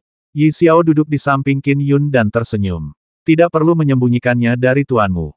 Bian Hanyu berdiri di sana, ekspresinya tampak kosong. Baru kemudian ia berkata pelan, ya, saya memang punya ibel mental. Guru, saya pasti sudah melupakannya kalau Anda tidak menyebutkannya. Sewaktu muda, aku praktis tak terkalahkan. Akhirnya aku meninggalkan kampung halamanku dan pergi berpetualang untuk mengasah kemampuanku. Bertahun-tahun kemudian, sekembalinya aku dari petualangan, aku menyadari bahwa semua orang yang kucintai, begitu pula para pelayan dan penyewa di sekitarku, semuanya telah mati. Mayat mereka tergeletak di hadapanku. Bian Hanyu berkata lembut, semua orang yang kucintai, para bibi dan paman yang kukenal telah mati. Semuanya mati. 103 nyawa. Aku termenung, menghabiskan beberapa hari bersama mayat-mayat itu sebelum menguburkannya satu persatu. Selama 30 tahun berikutnya, aku sering memimpikannya mayat-mayat itu. Bian Hanyu melanjutkan, saya berkultivasi sekeras yang saya bisa, berharap untuk membalas dendam seperti orang gila. Qin Yun dan Yi Xiao mendengarkan. Nantinya, seiring bertambahnya wilayah kekuasaanku, aku akhirnya berhasil menemukan pelakunya tanpa ragu. Bian Hanyu mendengus dan berkata, pembasminya adalah ibel dewa kekacauan bernama Yuqi, seorang tokoh perkasa kuno. Aku tidak tahu mengapa keluargaku akan menyinggungnya, tetapi apakah kematian beberapa manusia di tangan seorang tokoh perkasa kuno itu penting? Aku bahkan merasa sumpah balas dendamku itu konyol sekali, kata Bian Hanyu. Aku sudah lama menyerah, tapi aku tidak sadar itu telah menjadi ibel mentalku. Ini adalah kebencian terhadap kultivasimu. Ini juga dendam terbesarmu, jadi bagaimana mungkin kau lupa? Qin Yun berkata, Yuqi adalah seorang Godfin yang lahir dari kekacauan dan sosok perkasa yang luar biasa. Banyak Godfin kekacauan kuno ini menjadikan tiga alam sebagai tempat berburu mereka, menggunakan makhluk hidup dari tiga alam sebagai mangsa dan makanan mereka. Yuqi senang melahap jiwa dan kebetulan melewati kampung halamanmu. Ketika ia mencium aroma jiwa, ia melahap 103 jiwa keluargamu. Semudah manusia yang sedang menikmati camilan. Dia suka melahap jiwa. Bian Hanyu tak percaya. Hanya karena dia ingin makan, dia. Ya, dia makan karena dia ingin makan. Qin Yun mengangguk. Bagaimana mungkin para tokoh perkasa dari tiga alam bisa melihat ibel seperti itu bertindak begitu sembrono? Bian Hanyu tak kuasa menahan diri untuk bertanya. Qin Yun menggelengkan kepalanya. Ada banyak hal yang tidak akan kau mengerti. Bian Hanyu terdiam. Ayo pergi. Qin Yun berdiri. Pergi. Bian Hanyu menatap Qin Yun dengan bingung. Ikuti aku untuk membasmi Yuqi, kata Qin Yun. Mata Bian Hanyu langsung terbelalak. Ia pernah mengira ia lupa, pernah mengira sumpahnya hanya lelucon. Namun, ketika Qin Yun berkata, ikuti aku untuk membasmi Yuqi, ia merasakan darahnya mendidih dan otaknya berdengung. Ini adalah sesuatu yang belum pernah ia alami selama 5 abad terakhir. Sebuah kegelisahan dan hasrat yang tak terlukiskan. Basmi, basmi, saudara Yun. Yi Xiao, yang duduk di sampingnya, tak kuasa menahan diri untuk berkomentar. Yuqi itu tinggal di dunia agung jenggot kuning, dunia tempat tetua jenggot kuning tinggal. Apa kau akan bertindak begitu saja? Memangnya kenapa kalau itu dunia besar jenggot kuning? Tanya Qin Yun sambil tersenyum. Xiao Xiao, kau meremehkan kekuatanku. Yi Xiao menghela napas lega saat mendengarnya. Tunggu aku akan segera kembali. Sambil berkata demikian, Qin Yun melesat menembus angkasa luas bersama muridnya, Bian Hanyu, dan menuju dunia besar jenggot kuning. Sambil memperhatikan kepergian Qin Yun, Yi Xiao tersenyum. Kakak Yun bahkan tidak memikirkan tetua janggut kuning kelihatannya, kekuatan kakak Yun telah meningkat pesat. Semakin kuat suaminya, semakin tinggi pula kemungkinan dia melampaui kesengsaraan itineran immortal. Bagaimana dengan seorang Yuqi? Suaminya telah membasmi banyak kultivator alam semesta lain dalam gelombang spasial, jadi apa gunanya satu Yuqi lagi? Yellowbeard Great World. Dengan Qin Yun di depan, ia dan Bian Hanyu muncul di udara dan menghadapi gunung menjulang tinggi yang diselimuti kabut hitam. Langit di atas gunung selalu diselimuti kabut hitam. Biasanya, manusia akan memandang rendah lingkungan seperti itu, tetapi ibel dewa kekacauan Yuqi paling menyukai lingkungan seperti itu. Hanyu, ini adalah gua tempat tinggal Yuqi, Istana Tujuh Keluhan, kata Qin Yun. Bian Hanyu memandangi gunung menjulang tinggi yang memancarkan aura duka, membuat jantungnya berdebar kencang bak manusia biasa. Namun, ia sudah lama mengenal Istana Tujuh Keluhan Yuqi. Meski begitu, pandangan pertamanya justru memperdalam kebenciannya. Qin Yun mengangguk. Ayo masuk. Dengan diiringi murid perempuannya, ia terbang langsung ke kedalaman gunung dan terbang menuju gua tempat tinggalnya. Dan pada saat itu, di dalam Istana Tujuh Keluhan, sesosok makhluk cahaya ular berwarna putih kehijauan melingkar di sana. Kepalanya berbentuk manusia laki-laki yang sedang memandang ke bawah dari posisi menjulang. Ia mengeluarkan suara berat. Apakah makanannya sudah siap? Tuan Gua, makanan hari ini sudah siap. Ini adalah seorang kultivator wanita jiwa esensi tingkat ketiga. Dia telah melewati berbagai siksaan dan keluhannya pasti akan memuaskanmu. Seorang pria berjubah hitam di bawah berkata sambil tersenyum. Setelah itu, ia bertepuk tangan pelan dan para penjaga segera membawa sebuah sangkar. Di dalamnya terdapat seorang wanita yang terkurung. Mata wanita itu dipenuhi kegilaan saat ia menundukkan kepala dan menyentuh perutnya. Di mana anakku, di mana anakku? Apakah kau lupa bahwa kau telah memakan anakmu sendiri, kata pria berjubah hitam itu. Kaulah penyebabnya. Kaulah yang menyakiti anakku, ekspresi wanita itu berubah. Ia tak bisa melupakan semua yang telah dialaminya beberapa bulan terakhir. Ya, penguasa Gua Yuchi menyaksikan semua ini dari posisi yang acuh tak acuh. Ia memejamkan mata dan menunjukkan ekspresi penuh kenikmatan. Memang, banyak sekali keluhan dalam dirinya. Jiwa seperti itu pasti akan sangat nikmat. Setelah berkata demikian, ia menghirupnya dan jiwa esensi wanita yang menggeliat itu langsung terbang ke atas dan masuk ke mulut Yuchi, lalu ditelan bulat-bulat. Tubuh wanita itu langsung jatuh ke tanah dan menjadi mayat. Pria berjubah hitam dan para pengawal tetap bersikap hormat. Mereka tidak berani mengganggu sang penguasa gua saat ia sedang makan. Bagus sekali. Kalian diberhentikan, perintah Yuchi. Ya, pria berjubah hitam dan bawahan lainnya mundur dengan sopan sambil membawa sangkar. Tak lama kemudian, aula kembali hening. Yuchi meringkuk di sana, kepalanya kembali ke bentuk aslinya yang buruk rupa, bertanduk tiga. Ia memejamkan mata dan mulai tertidur. Suara mendesing. Dua sosok muncul dalam aula dengan melangkah keluar dari kekosongan. Yuchi tercengang. Ia membuka matanya dan melihat seorang pria dan wanita. Itu dia pedang abadi Qin dari Gunung Lightning Roar. Meskipun Yuchi adalah dewa kekacauan, dia bereaksi cepat, tidak peduli seberapa brutalnya dia. Tubuhnya yang besar langsung berubah menjadi pria paruh baya berjubah hijau. Ia langsung berkata sambil tersenyum penuh hormat, "Salam, pedang abadi Qin, aku Yuchi." Qin Yun berdiri di sana dan sedikit mengernyit. Ada aura kesedihan yang mendalam di sini beberapa saat yang lalu. Sekarang, perlahan menghilang. Dengan sebuah pikiran, ia memahami semua yang telah terjadi melalui sungai waktu. Hal ini membuat kilatan dingin di mata Qin Yun semakin dalam. Yuchi ini, sungguh pantas mati. Niat membasmi Qin Yun bangkit setelah mengetahui semua yang terjadi melalui sungai waktu. Kultivator wanita jiwa esensi cakrawala ketiga hanyalah santapan hari ini. Yuchi telah melakukan banyak perbuatan serupa selama kurun waktu yang panjang. Di antara para dewa kekacauan, banyak yang memperlakukan makhluk hidup dari tiga alam sebagai mangsa. Yuchi adalah salah satunya. Mereka semua pantas mati. Qin Yun berpikir, jika aku, Qin Yun, dapat melampaui kesengsaraan dewa keliling, suatu hari nanti aku akan membuat para dewa kekacauan yang brutal ini mengerti bahwa tiga alam bukanlah tempat berburu mereka. Jika berurusan dengan para ibel saja dianggap sulit, maka membuat para dewa kekacauan yang banyak jumlahnya takut dan mengubah kebiasaan mereka jauh lebih sulit lagi. Lagi pula, para ibel hanya memiliki dua ahli dao agung yang sempurna. Sedangkan para dewa kekacauan, jumlah mereka jauh lebih banyak. Eksistensi puncak di tiga alam sebagian besar adalah dewa kekacauan. Leluhur Dao, leluhur Buddha, dan Dewi Nuwa semuanya adalah dewa kekacauan.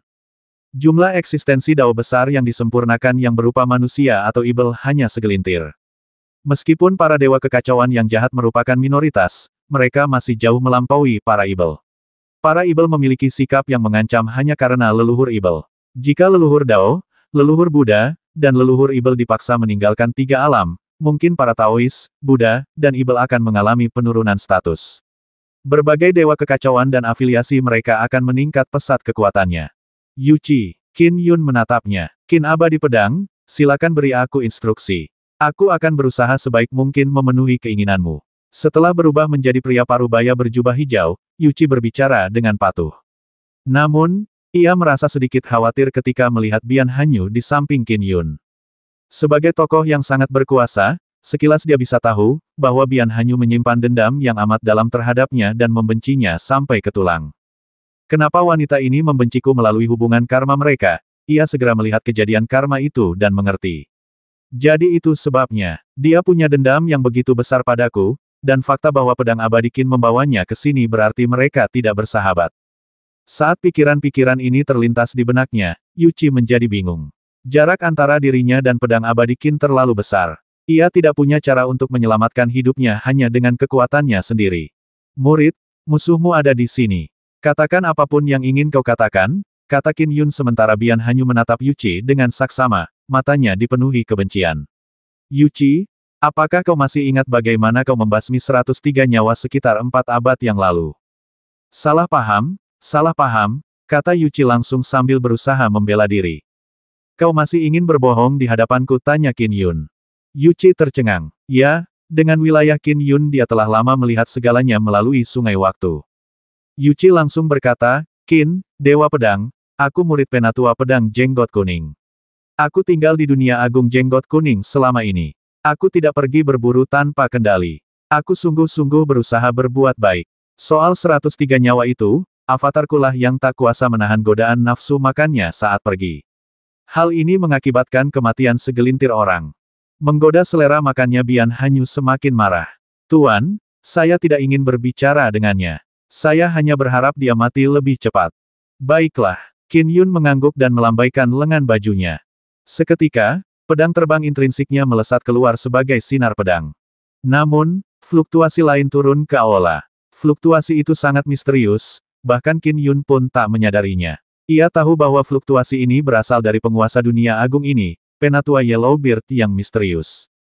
Tunjukkan belas kasihan padanya. Sebuah suara bergema di aula. Namun, Qin Yun mendengus saat sinar pedang melesat di langit. Yuchi langsung kembali ke wujud aslinya saat ia berusaha melarikan diri dan melawan sekuat tenaga. Sambil melakukannya, ia dengan cemas memohon kepada tetua janggut kuning. Patriark, selamatkan aku. Selamatkan aku. Namun, sinar pedang itu terlalu cepat karena langsung menghantam, mengiris Yuchi menjadi puluhan bagian. Jiwa esensinya pun musnah. Hanya dengan satu gerakan, Chaos God Fin Yuchi mati. Yuchi memiliki 3 avatar yang terpisah dari tubuh utamanya. Masing-masing avatar sangat lemah, hanya memiliki kekuatan setengah langkah dari sosok perkasa. Karena mereka cukup lemah, dampak negatif yang mereka timbulkan pada tubuh utamanya pun cukup kecil. Dan kali ini, serangan Qin Yun telah menempuh jarak yang jauh melalui karma. Meskipun kekuatannya menurun drastis, itu sudah cukup untuk membasmi ketiga avatar tersebut. Bahkan pahala pun turun kepada Qin Yun. Dia sudah mati, kata Qin Yun kepada muridnya, Bian Hanyu. Ayo kembali. Dengan berkata demikian, dia melangkah maju dan menghilang dari dunia besar si jenggot kuning bersama muridnya. Suara mendesing. Seorang tetua berambut kuning muncul di aula gua tempat tinggal Yuchi. Bagus sekali, Qin Yun. Beraninya kau, gumam tetua berambut kuning itu. Kau melintasi kehampaan dan datang ke sini untuk membasmi Yuchi, lalu pergi begitu kau membasminya. Pembasmian yang bersih dan lugas. Aku memintanya untuk mengampuni Yuchi, tapi dia mengabaikanku begitu saja. Jelas, dia tidak memikirkanku. Namun, dia juga tidak bisa berbuat apa-apa padaku. Jika dia cukup kuat, dia mungkin akan membasmiku juga. Si janggut kuning, kau bahkan tidak bisa melindungi bawahanmu. Sebuah sosok muncul tiba-tiba. Dia tak lain adalah Dewa Raja Zurong. Sang tetua memandang Zurong dan berkata dengan nada merendahkan diri, Raja Dewa, kau memiliki kekuatan di alam setengah langkah Dao Surgawi. Qin Yun itu juga memiliki kekuatan di alam setengah langkah Dao Surgawi, tetapi bagiku, kekuatanku pada akhirnya lebih lemah. Terlebih lagi, susunan pedang pelindung Qin Yun terkenal di seluruh dunia. Bahkan jika aku mengerahkan seluruh kekuatanku, aku tidak akan bisa berbuat apa-apa padanya. Apa yang bisa kulakukan untuk mencegahnya membasmi Yuchi? Ya, susunan pedang pelindungnya kuat. Zurong mengangguk. Dia hanya punya 39 tahun lagi untuk menghadapi kesengsaraannya. Namun, dia datang ke sini untuk membasmi Yuchi. Dia benar-benar membenci kejahatan, seperti yang dikabarkan. Tetua itu terkekeh aneh dan berkata, orang-orang seperti kita yang memperlakukan 3 alam sebagai tempat berburu di mana kita berburu tanpa rasa bersalah mungkin akan membuatnya jengkel. Lagi pula, kita telah berkali-kali membantu leluhur Ibel membuat kekacauan di 3 alam. Zurong tertawa. Keterampilanmu menyelamatkan nyawa membuat kau tak bisa dibasmi di alam Dao Surgawi. Meskipun kau tak bisa melukainya sama sekali, dia juga tak bisa berbuat apa-apa padamu.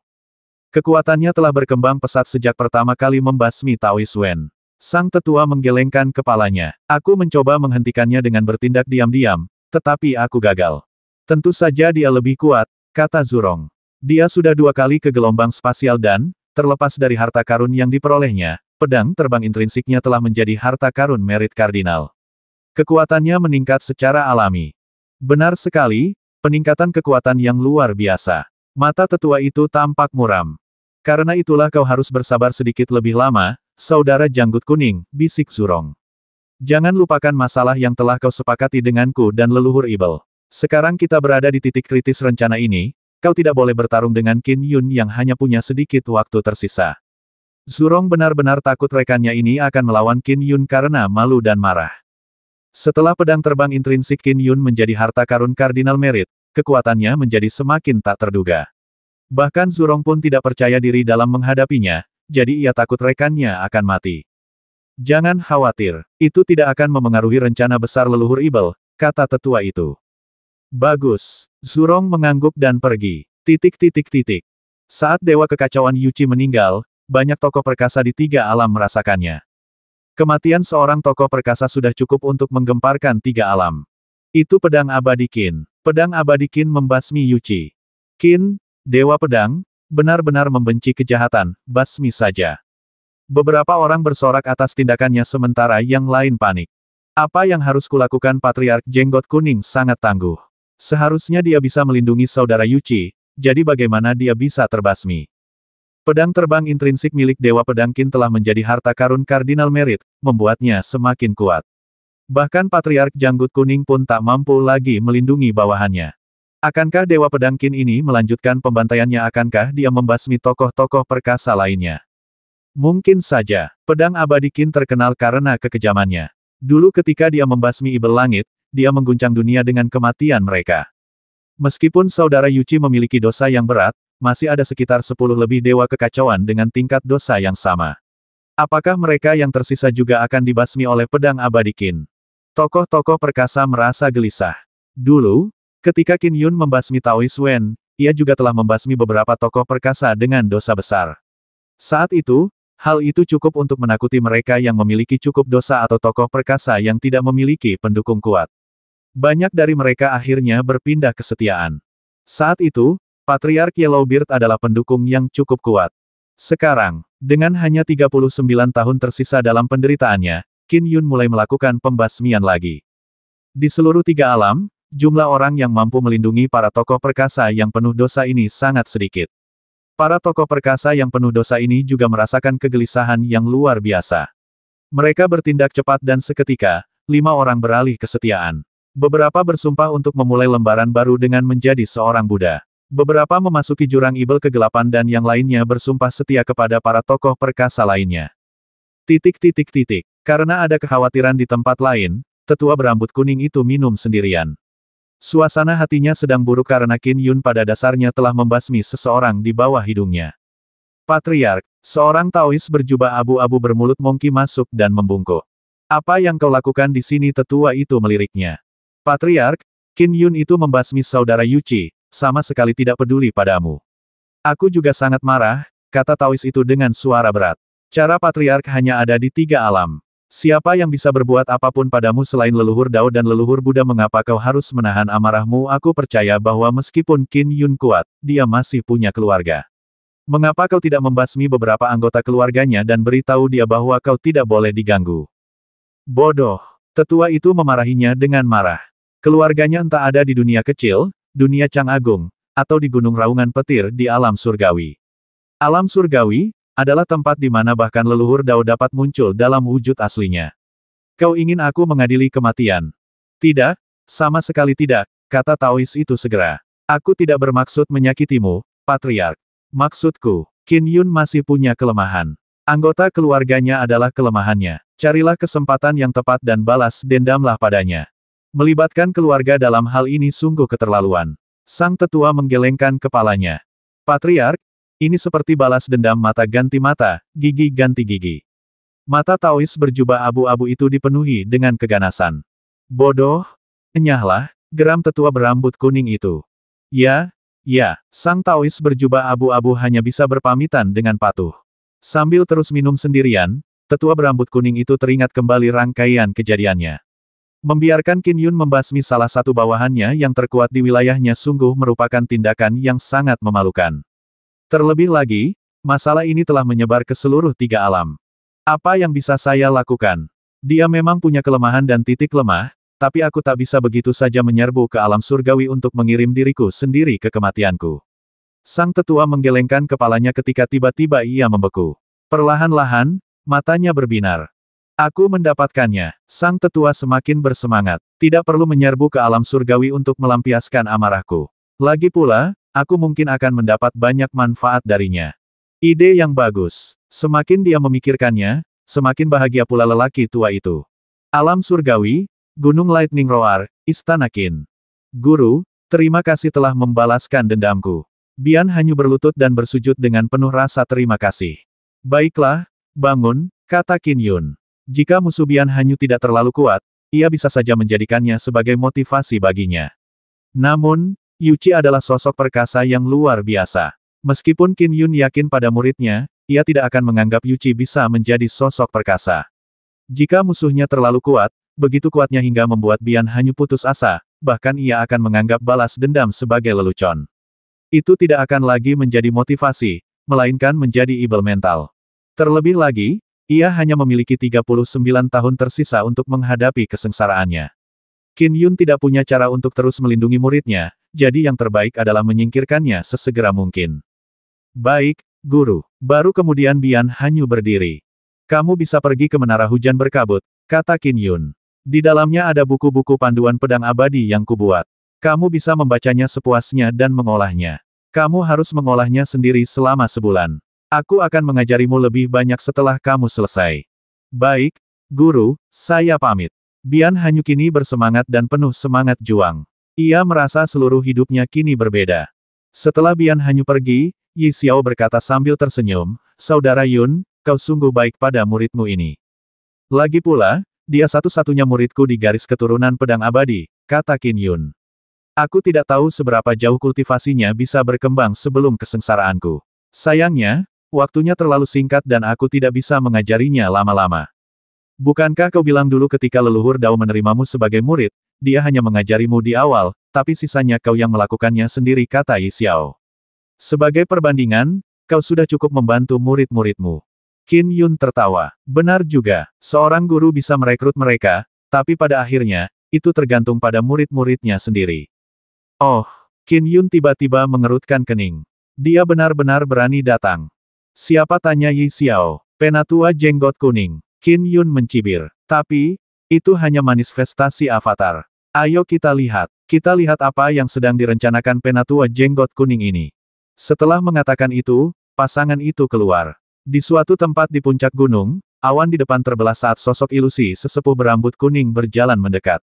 Qin Yun dan Yi Xiao menatap ahli Dao Agung yang telah sempurna, tetua jenggot kuning. Saudara Yun, kau baru saja membasmi ibel kekacauan Yuchi, dan sekarang datanglah penolongnya, tetua janggut kuning. Aku ragu dia datang dengan niat baik, kata Yi Xiao melalui transmisi suara. Mari kita lihat apa yang dia inginkan dulu, jawab Qin Yun. Hantu penatua janggut kuning berjalan menembus kehampaan dan tiba di puncak gunung. Ia berkata dengan sopan, salam, pedang abadi Qin, Nyonya Qin. Si jenggot kuning, langsung saja ke intinya. Qin Yun sedikit mengernyit. Penatua janggut kuning menggelengkan kepalanya dengan menyesal. Nyonya Qin, Anda lihat itu, saya datang ke sini dengan baik dan sopan, tapi suami Anda sungguh tidak sopan. Yi Xiao juga berkata dengan tegas, Patriark janggut kuning, suamiku baru saja membasmi bawahanmu, Yuchi, jadi kau tak perlu berpura-pura saat melenggang ke gunung raungan petir kami. Langsung saja ke intinya. Tetua berambut kuning itu mencibir dan berkata, Qin Dewa Pedang memang membenci kejahatan dan telah membasmi banyak pendosa di 3 alam. Yuchi memang memiliki dosa besar.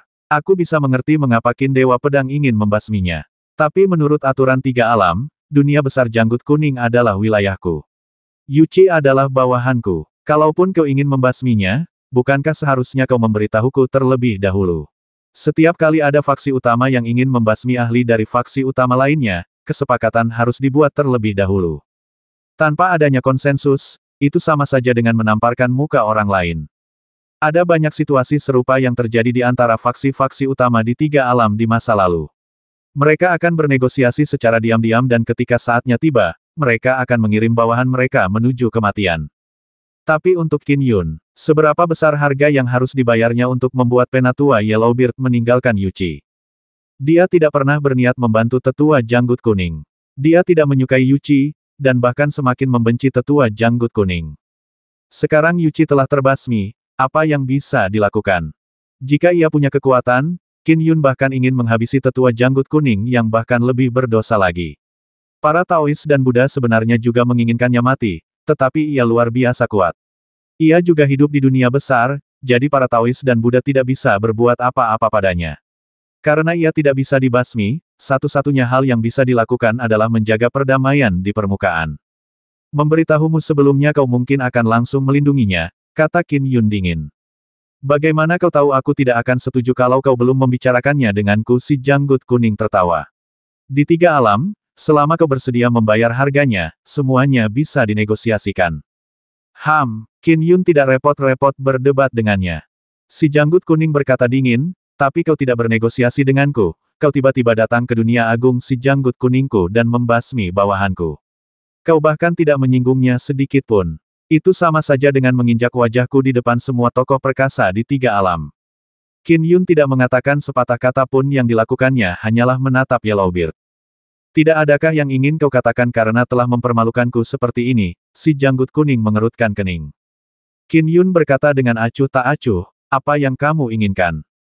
Dengan mempermalukan saya seperti ini, Anda tentu harus meminta maaf dengan kompensasi, kata Yellowbeard. Minta maaf dengan kompensasi. Qin Yun dan Yi Xiao bertukar pandang.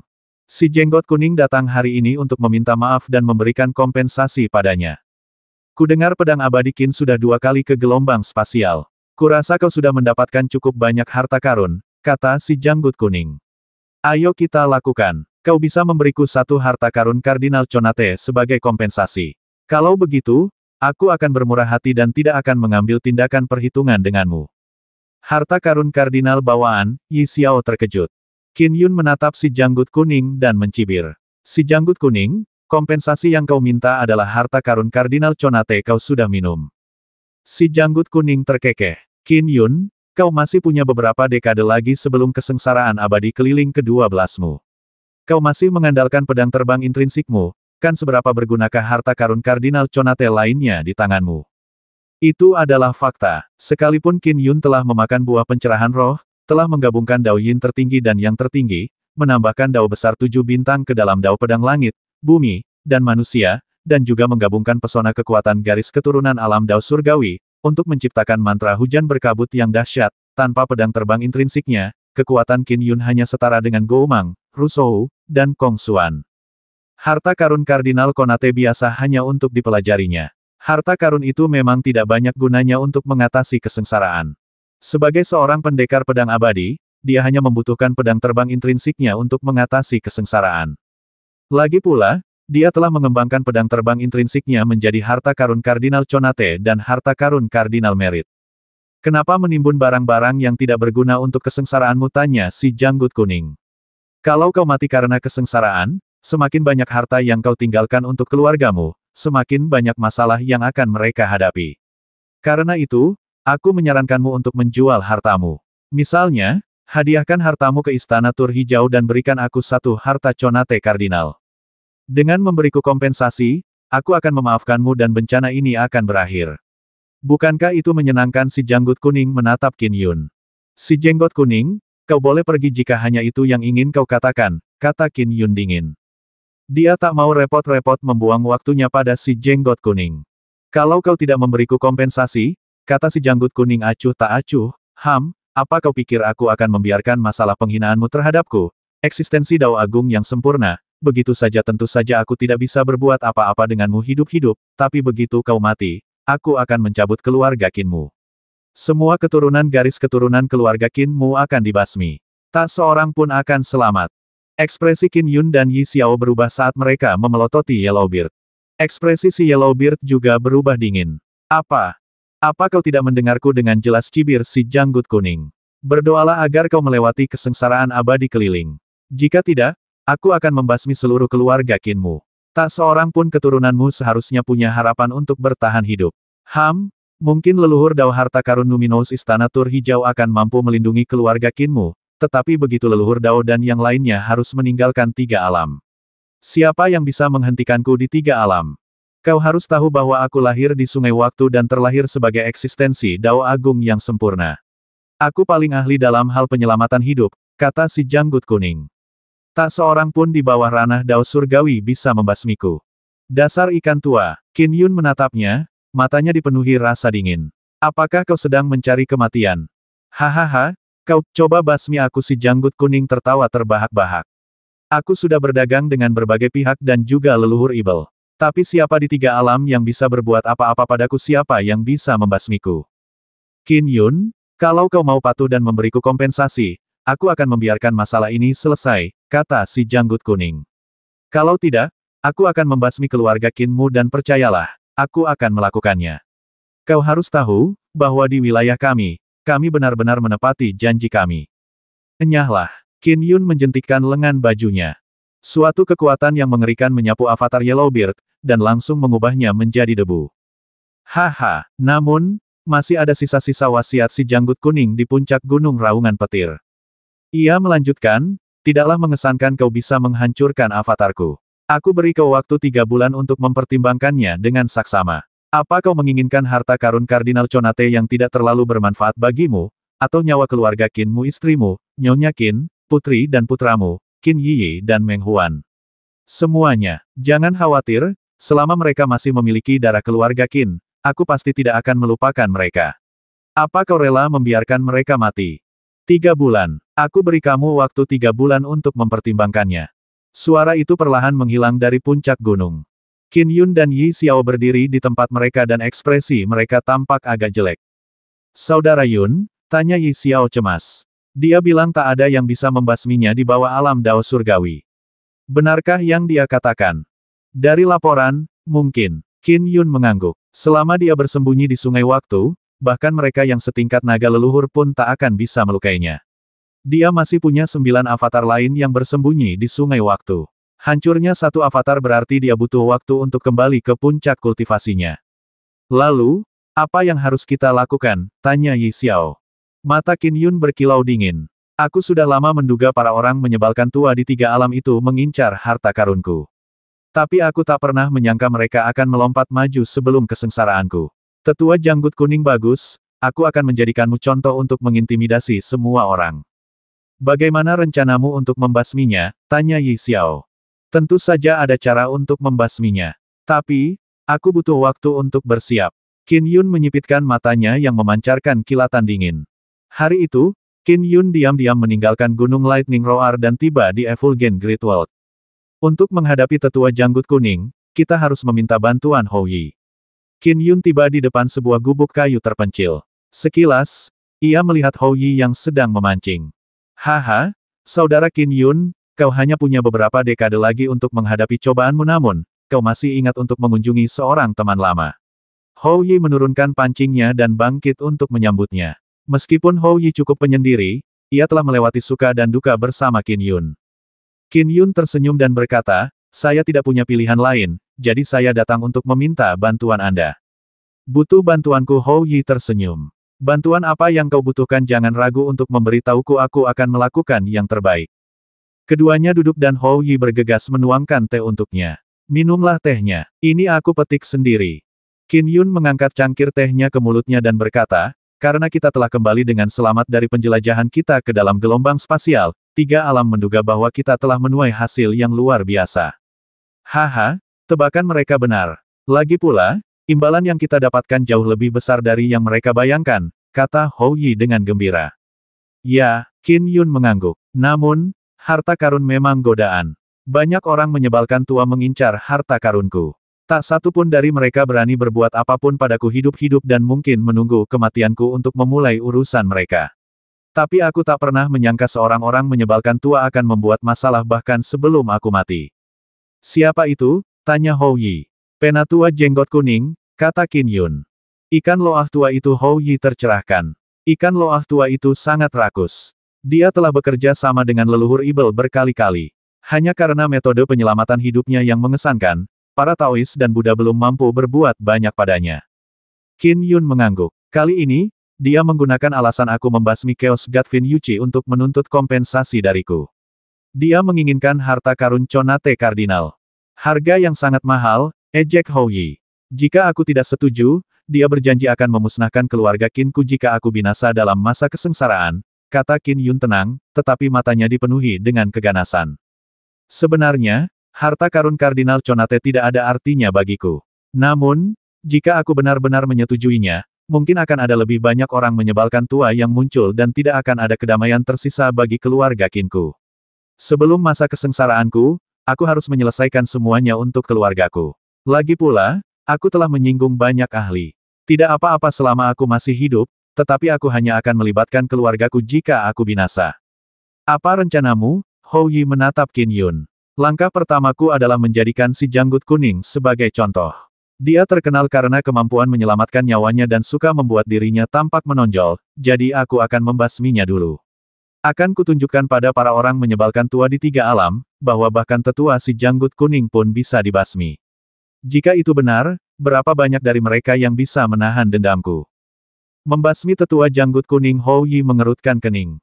Kalau kita melawannya secara langsung, tubuhnya bahkan lebih lemah daripada Tao Xuan. Namun, dia lahir di sungai waktu dan bisa menyelinap pergi dengan bersembunyi di dalamnya. Di sana, tak seorang pun di 3 alam bisa mengejarnya, apalagi 9 avatarnya yang lain.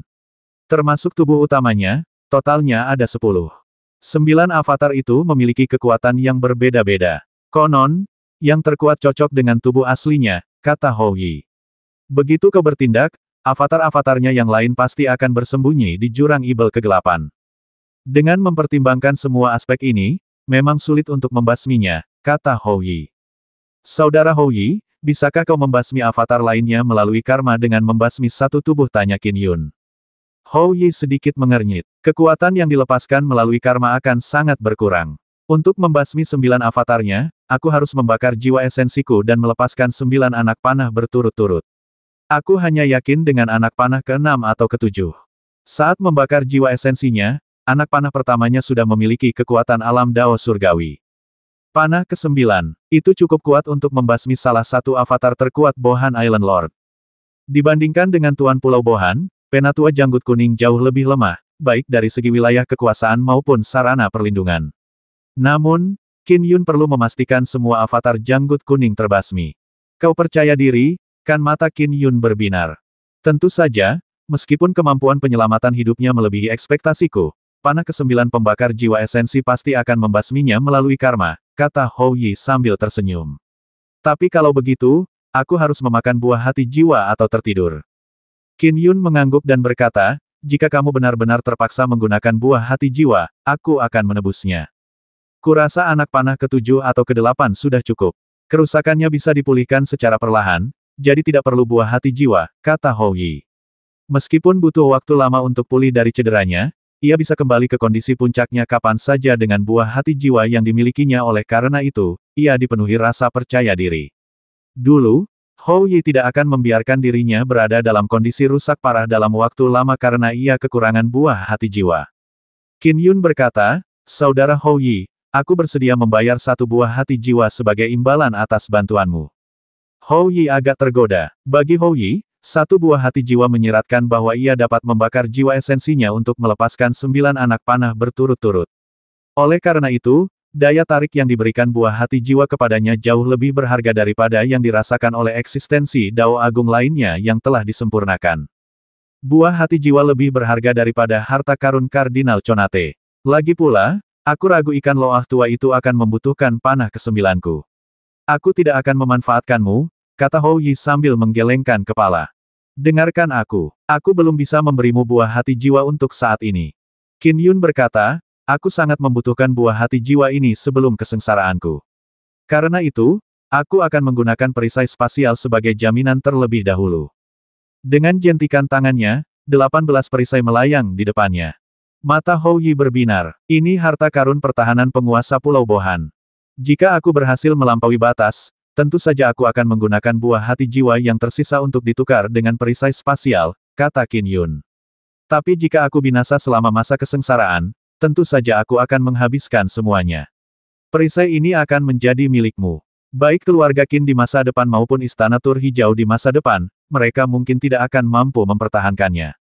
Dengan gurunya meninggalkan 3 alam dan dia gagal mengatasi kesengsaraan, yang harus didukung oleh Istana Tur Hijau hanyalah kakak perempuan tertuanya.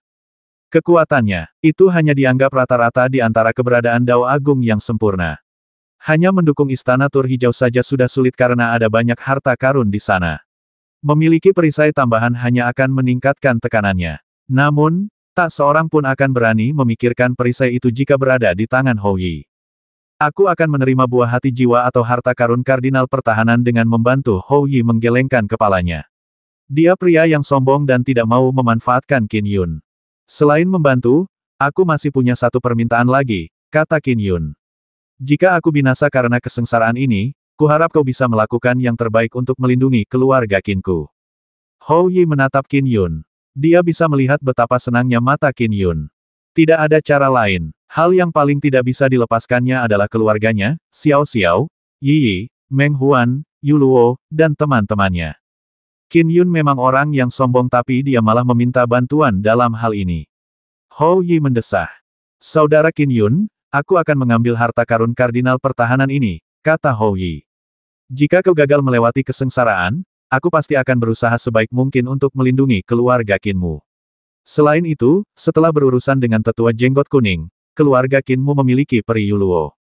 Dia mungkin orang yang paling menonjol di antara para junior keluarga Qinmu. Ya, dia cucu perempuanku, kata Qin Yun. Biarkan dia menjadi muridku, kata Hou Yi. Aku juga akan mengundang teman-temanku untuk bersaksi. Mata Qin Yun berbinar. Yu Luo akan menjadi murid Hou Yi dan dia akan mengundang teman-temannya untuk menjadi saksi jika ini dilakukan setelah si janggut kuning terbasmi. Siapapun yang berpikir untuk berurusan dengan keluarga Qin harus mempertimbangkannya lagi. Terima kasih, kata Qin Yun. Itu bukan apa-apa bagiku, kata Hou Yi dengan nada sendu. Yang paling kuinginkan adalah kau berhasil melewati kesengsaraan. Lagi pula, hanya sedikit di 3 alam, yang kuanggap teman. Qin Yun mengangguk sambil tersenyum. Benar, kamu belum menggunakan buah pencerahan roh, kan? Hati Hou Yi tergerak dan langsung bertanya, belum. Bagaimana rasanya saat kamu meminumnya? Itu membenamkan saya dalam pencerahan selama 500 tahun, kata Qin Yun.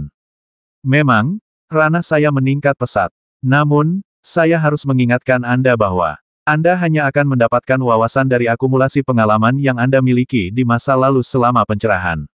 Misalnya, saya telah mempelajari Dao Yin dan yang sebelumnya. Oleh karena itu, saya berhasil memahami Dao yang tertinggi dan Dao Yin tertinggi setelah pencerahan. Saya juga telah berfokus pada arah hujan berkabut, jadi saya juga meningkat pesat di sana. Tanpa pengalaman yang terakumulasi, Anda tidak akan memperoleh wawasan baru dari memakan buah tersebut. Oleh karena itu, semakin banyak pengalaman yang Anda kumpulkan, semakin banyak pula pencerahan yang Anda peroleh, kata Qin Yun. Mata Hou Yi berbinar ketika mendengar itu. Buah pencerah roh adalah legenda dalam gelombang spasial oleh karena itu, manfaat yang didapat dari mengonsumsinya masih samar-samar, seperti yang dijelaskan oleh Dewa Istana Bunga Segudang. Mereka hanya tahu bahwa mereka akan memasuki kondisi pencerahan. Setelah memakannya, Qin Yun membiarkan Hou Yi menyiapkan dirinya sendiri. Dari kelihatannya, aku harus mengurangi konsumsi buah pencerahan rohku. Hou Yi tampak berpikir sebelum berkata dengan sungguh-sungguh, apa yang kau katakan kepadaku jauh lebih berharga daripada buah pencerahan roh. Lalu kapan kau bisa mengambil tindakan terhadap penatua jenggot kuning, tanya Qin Yun. Kapan saja, Hou Yi tersenyum. Aku akan menunggu rencanamu. Namun, aku tidak akan bisa menemukannya jika dia bersembunyi di sungai waktu. Membasminya adalah bagian tersulit. Yang lainnya bukan apa-apa, kata Qin Yun sambil tersenyum. Membasmi Yellowbeard membutuhkan beberapa elemen kunci, dan Hou Yi adalah elemen terpenting. 710.